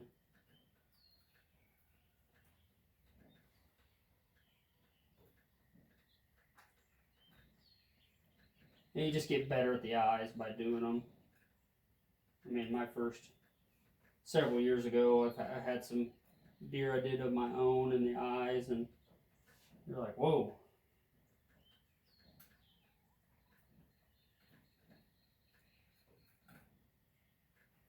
And like I said before, if you've got a scar or a cut on the eye, that kind of stands out, and that's something you gotta fix, try to fix later. It's kind of a pain. Now I'm just tucking that tear duct on this other eye. Like I said, I would usually, a lot of times you won't have them tear duct with a hole in it if you've caped it out well and fleshed it out well. But sometimes I'll put some stitches in there anyway as reinforcement, because if you press a bigger tool is fine, but if you press a sharp tool in there, you'll stab right through it, and those stitches kind of help it stay together better. And then stitches get down in there, and that glue and clay will hold it. Hold it in there better.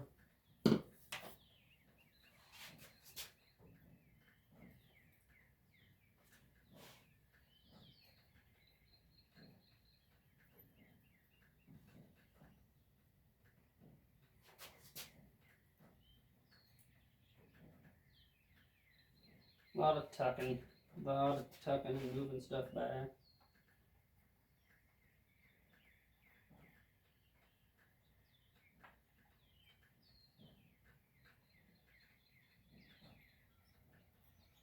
Just coming down through here and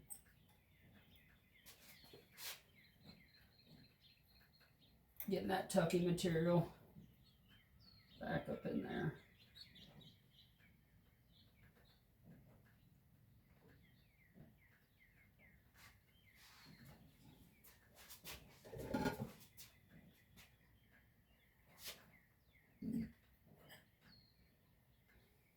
And then kind of like how when you set the glass eyes, you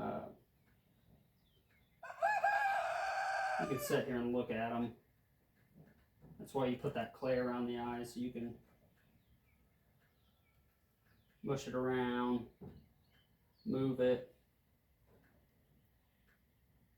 Like the eyelids, like the bottom eyelid, sometimes there won't be a lot of hair on them, but the bottom hair on your eyelashes on there, I mean like your eyes, they're gonna go up, and your bottom eyelashes are gonna go down, or your top eyelashes are gonna go down.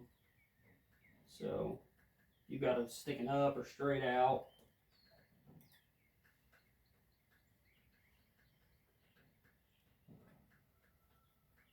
So you can keep tucking.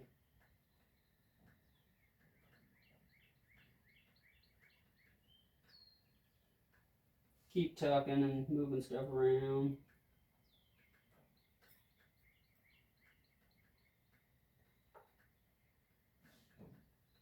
Like I was getting to earlier, when you do your base, and that's why you do your eye to nose measurement when you're ordering your forms. Because you can be a little bit shorter and get away with it, but if you got 7.5 inches from your eye to your nose, and you order an 8-inch from your eye to your nose, you're going to be pulling that cape tight, and you're probably going to pull the eyes back.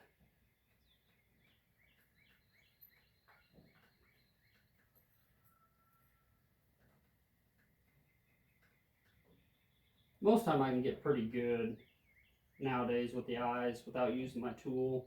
It kind of just helps you gap them open more, because you don't want a deer where its eyes are wide open crazy or they're too squinty. I'll show you where we're at now. So there's the mouth. I've got the eyes tucked. So they're not done yet, because I'll come in here and use my tool and do the little eyelid groove, which on some of the hides you can see where they used to be. And I'll tuck in that tear duct a little more. But like I was saying, with the eyelid there, you keep that pressed tight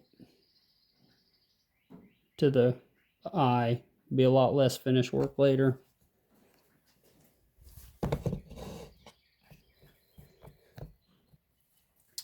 Okay, now we're going to get back into the glue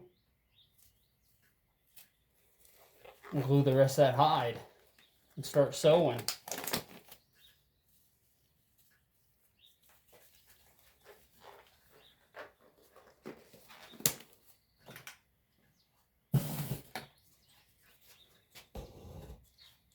So what I like to do is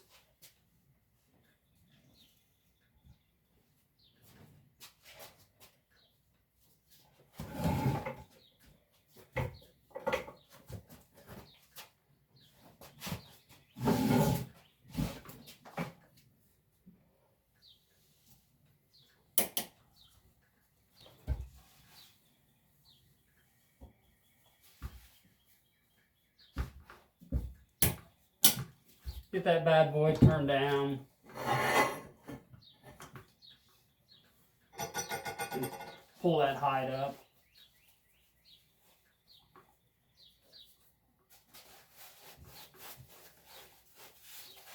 So if you get it like that, I can reach where I stopped gluing when I did the face.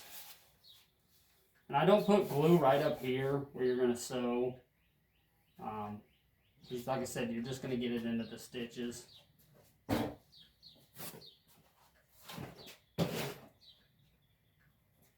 So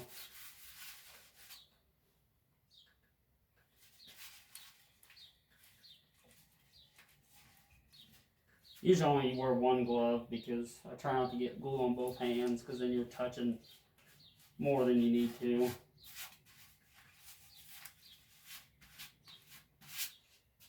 So just get you a nice coat on.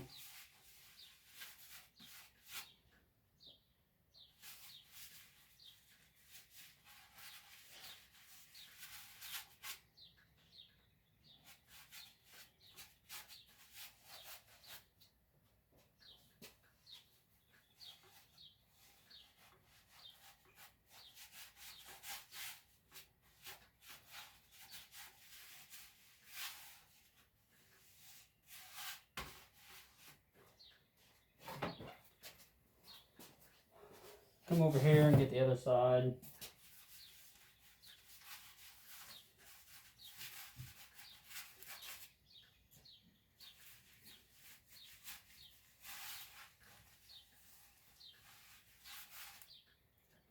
But yeah, you guys will see up here, I don't put any glue. So I just don't like messing with cleaning it up later off the hide. Yeah, I can feel that glue up there from the face. So people do this a lot different. I didn't go to taxidermy school. My uncle really got me into all this several years ago, and he's been taxiderming since the 90s.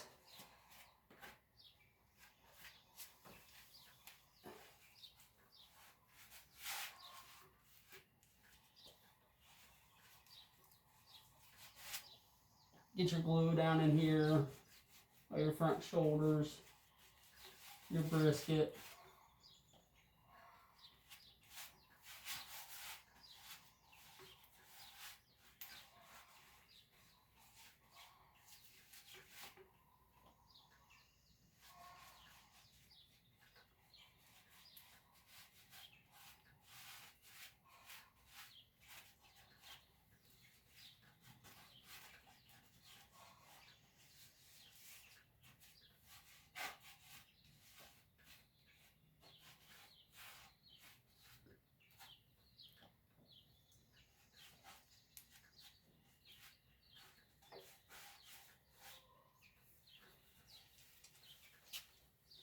Okay.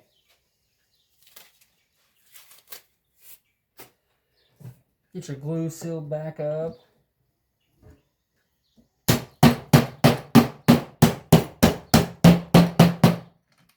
This stuff will last quite a while, as long as you don't let it freeze. If it freezes, it's pretty much done. I mean, if you don't open one for a while, a couple times a year, you might want to stir it because it'll separate.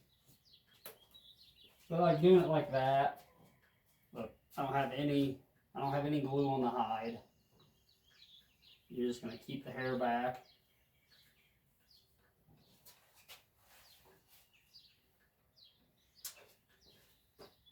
Lower the foot.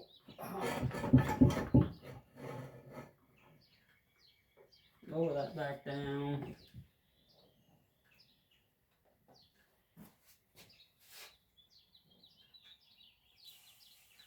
It's a good time to get your brisket lined up before you start pulling it down. Because I mean, you can see you still got to use your little tool, but with that glue on there, it does pull down a lot easier.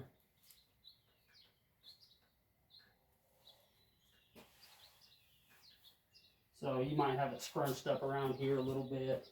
And I don't have any glue up here where I'm going to sew later. So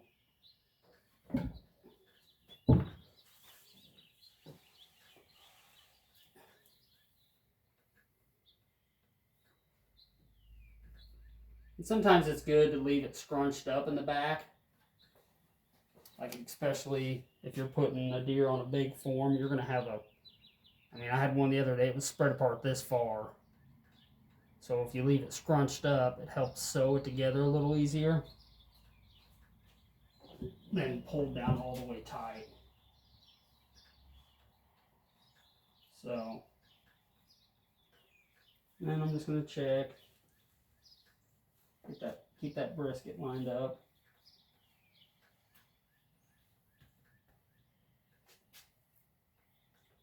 I think my buddy's daughter shot this deer like a couple years ago. So he just had it in the freezer forever.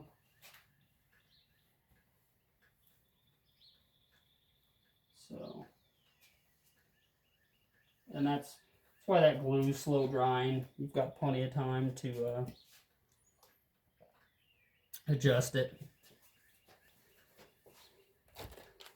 And as far as what you want to use to sew up the back, that upholstery thread I used earlier,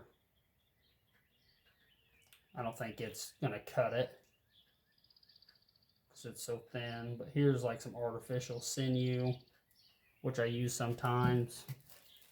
But lately I've been using this. Pretty thick stuff. And it seems to work pretty well.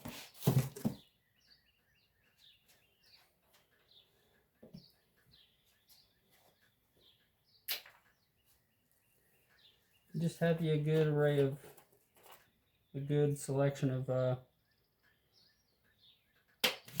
needles around.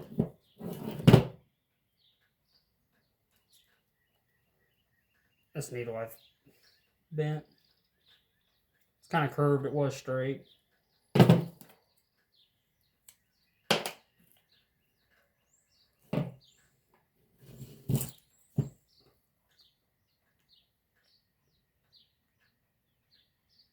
But you mean you need a big needle for bigger thread.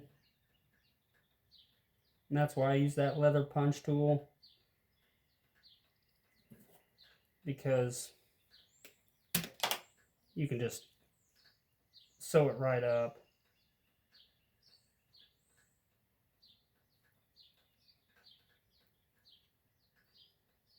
And the hole's big enough, I can tie a good knot on here that's not going to come loose. Let's see how my battery life's doing.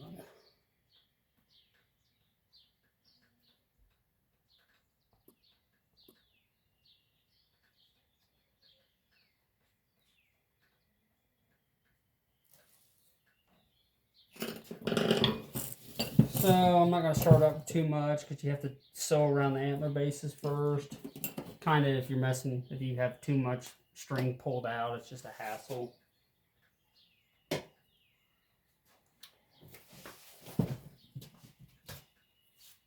So I'll show you guys what you're looking at.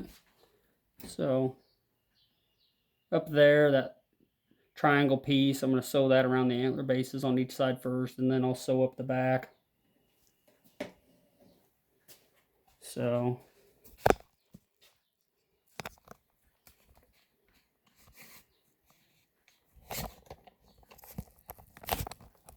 trying to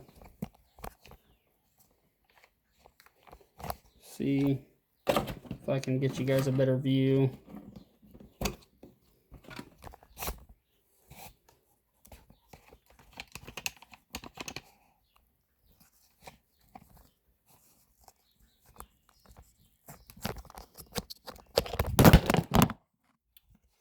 That wasn't it. It's gonna be a first grade video.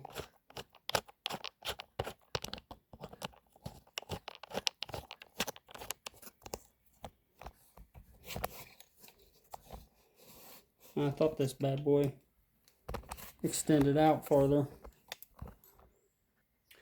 There we go. So I'll try to get where you guys can see me. I usually like to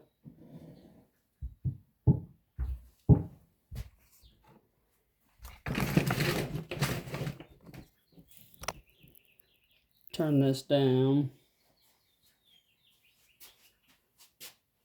Oh yeah. So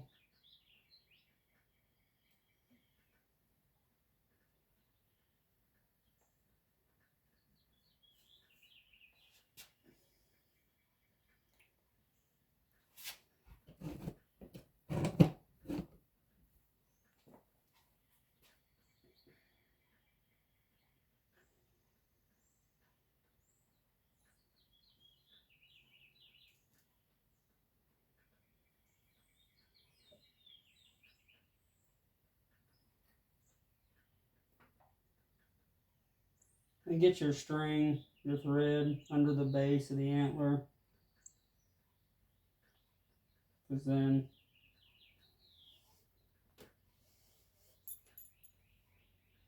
I leave a little bit hanging out. I'll tie it off here on one end once I know it's going to work. And then you can keep that under that base of that antler and just cinch it back on itself. And you'll get that tied around the base of the antler.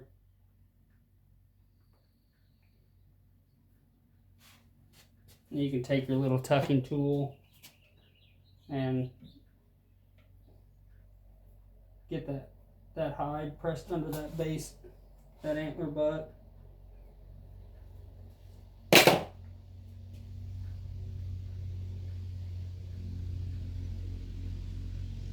And then just tie you a couple good knots.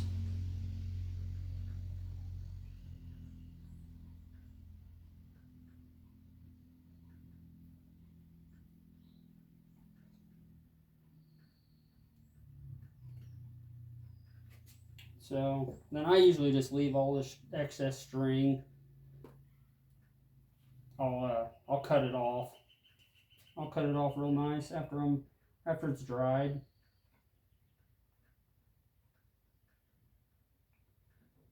And you just go to town.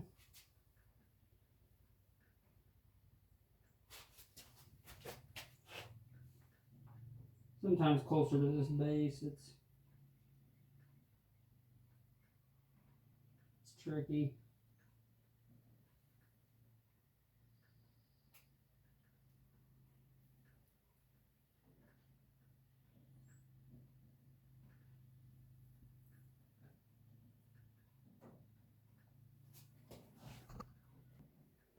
All right, guys. So I've got that one side sewed up. So the key to this, when you're sewing the back up, is try to, before you pull the stitch tight, make sure you got the hair out of the way. Because if you get that hair caught in your stitch, it's where it all sticks up on you. It makes it not look as good.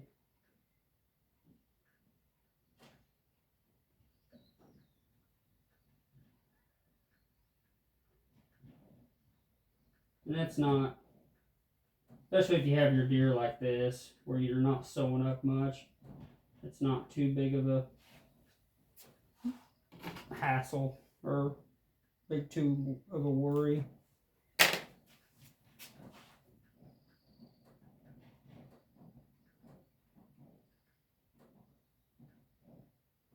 Yeah, just pull it tight, get the hair out of the stitch.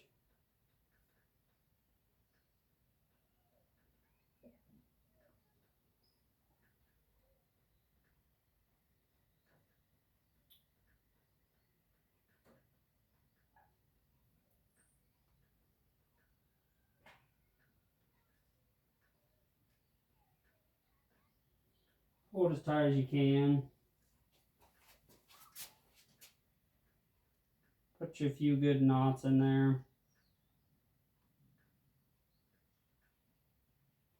And then, like I said, a lot of these, like this, you can just kind of stick down in the clay. It'll be hidden.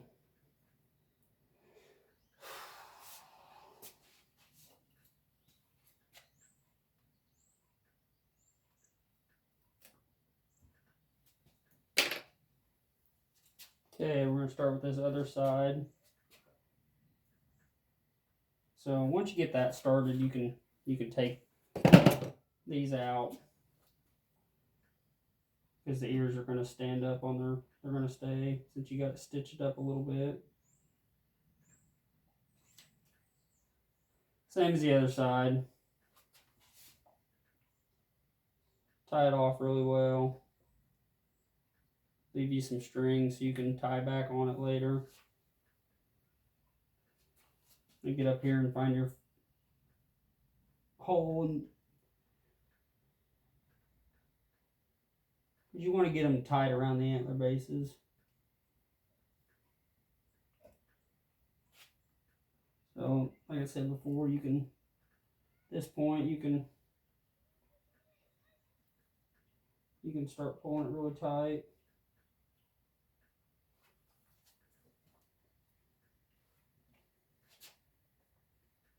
And if they're not tied around the base, you can always just take it out and get you a hole farther up. Just kind of see how it looks after you start tucking it. So yeah, that looks good.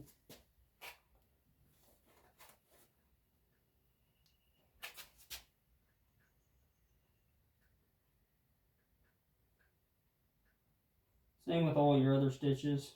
Get your hair out of the way before you lock it down.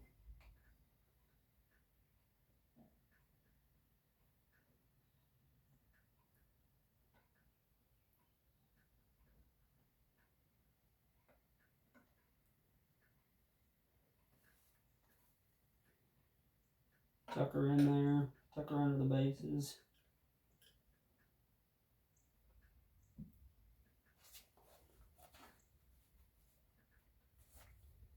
That is that.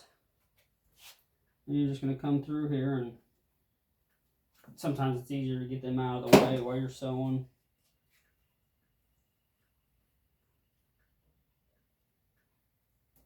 Just come through here and find your next hole.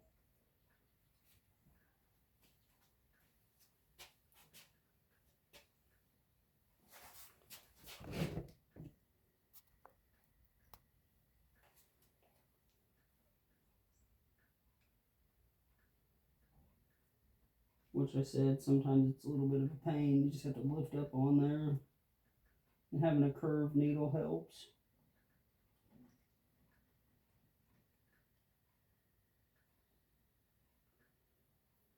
I like to do a locking stitch. So, like if I just pull that together, that's just like going in and out, in and out. But if you feed this back through, when you tighten it down, it's almost like tying it off. You can cinch it down really tight. But you need to make sure, like I said before, you have that hair out of the way. And see, that just zips right together.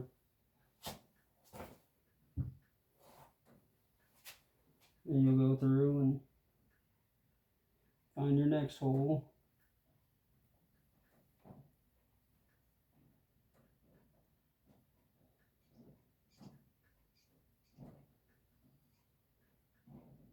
Locking stitch.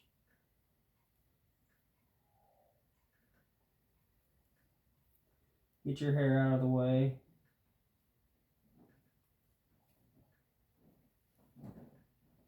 Bam. Pulled tight. And it'll still loosen. I mean, it's still loose, but you can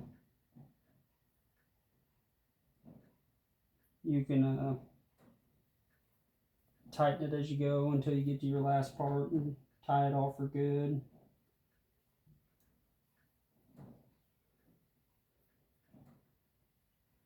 Get your locking stitch in there, get that hair pulled out so it's not laying funny. And bam. So let me see how that's coming together really nicely.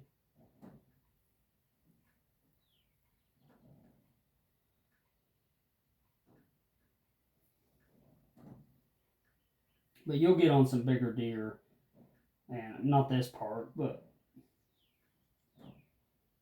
sewing here, like this is nothing. You'll have, like I said, a huge gap you have to sew together, and it is a bear. Yep, just that'll cinch all the way down. I think I've got one more. Sometimes that clay from the earbud gets by your holes.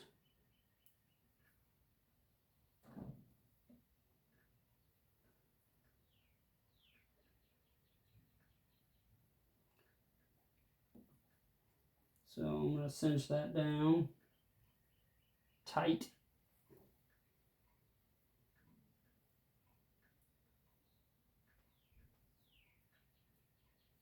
Get my hair out of there, and I'm going to tie it off.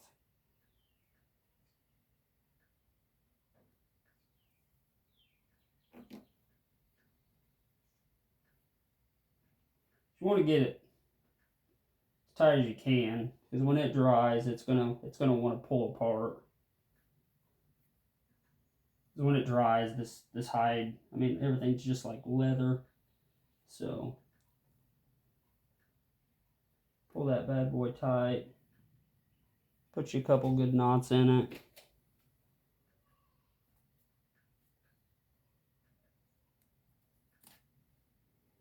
And I'll have to get some more thread because it's not going to be enough to sew up the back.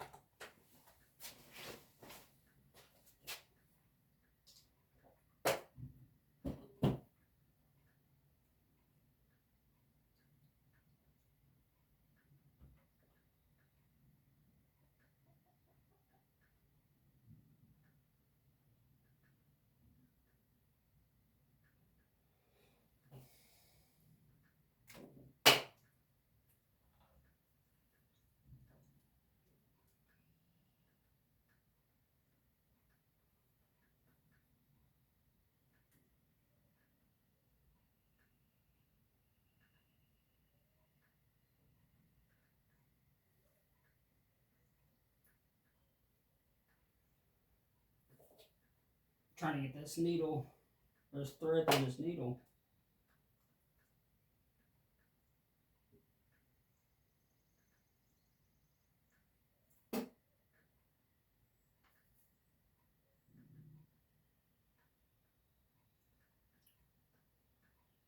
Got it.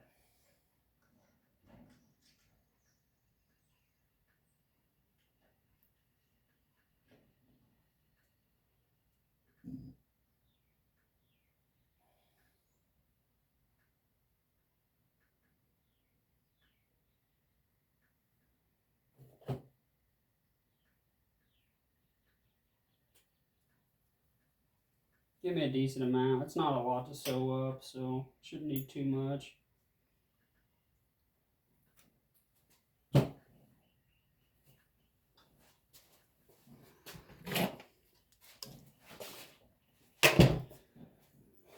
Now we'll get this back sewed up, guys. So like I said, with these knots, you can usually just tuck down under the cape.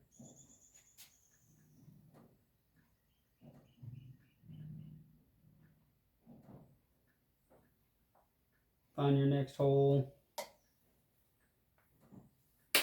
Start at the same. Tie it off, leave you some extra to cinch it together.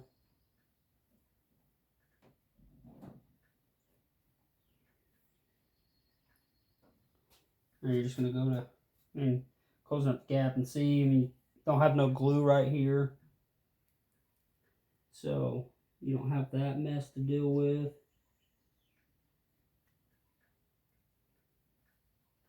Because it is a mess. And then when it gets done, I'll go through here with them brad nails and put down on the side of them. That'll keep it from just kind of helping it pull.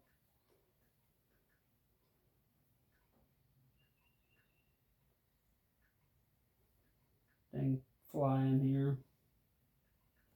So you can pull that together really tight.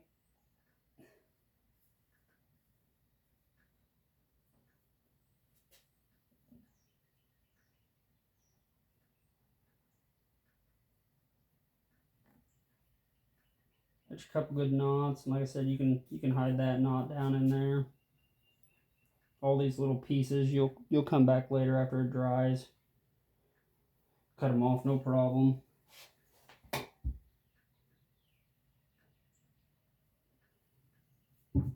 Find the next hole.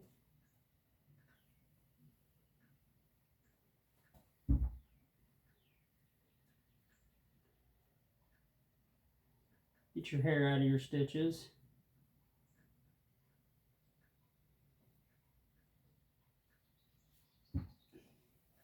Then I usually just do the same thing, especially if it's not going to be a bad sew job. Put a locking stitch in there. Get your hair pulled out, because it'll lay under where you have your thread through the hole. And then just cinch her together. Just like that.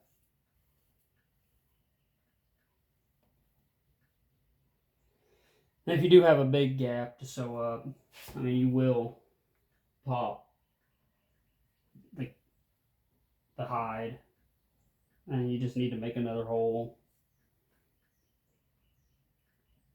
That's why a lot of times it's good to get like several rows sewed up together and then try to pull it all together, so you're not just pulling on one stitch, you're pulling on several. Same thing. Get the hair out of there. It just makes it look a lot better in the end.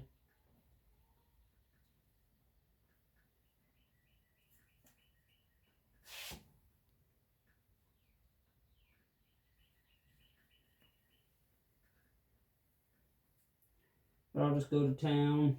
You guys get the gist of it.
And the holes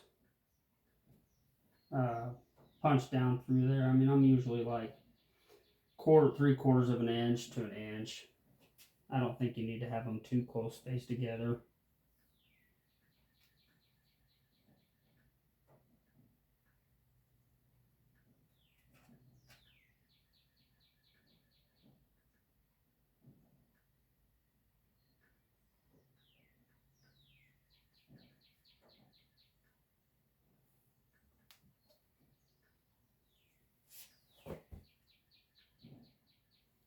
If you have too far gapped apart holes when you're sewing, and then you might get a skin like that bunched up.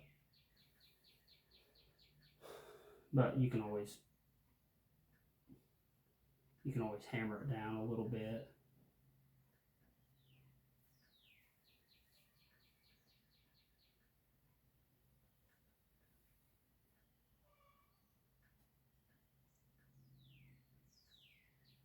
A little bit of glue in there.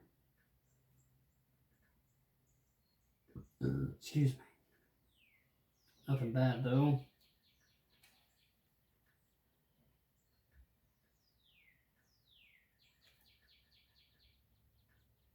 And you're not going to get all the hairs. From being tucked under the threads, you just try to do the best you can with it.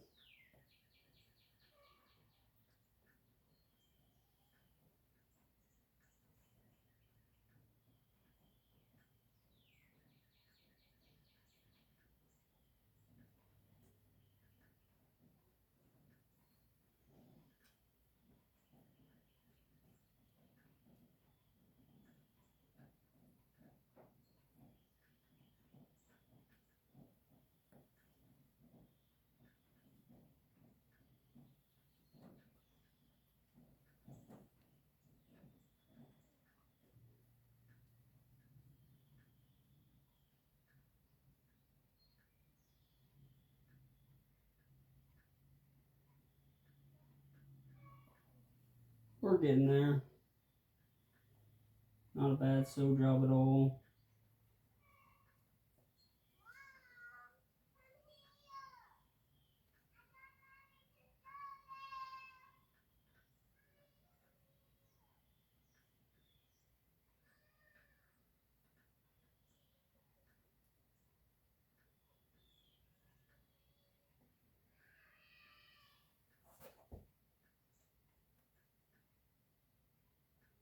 Getting down to where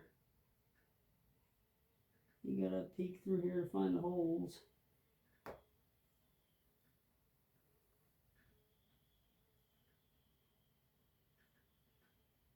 And it'll look a little bunched up now because I don't have the hide, the cape pulled all the way down tight where it needs to be,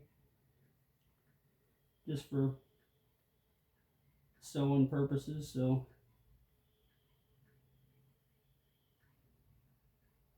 but get it soon.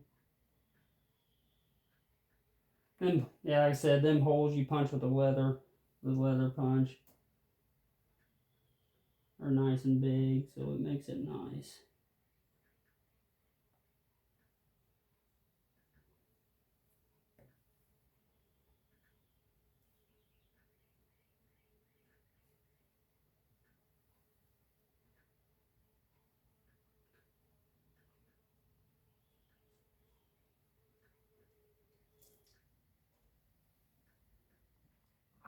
Alright guys, so there's the sew job. And then I'm going to get this pulled down where it needs to be, and it'll look a lot better.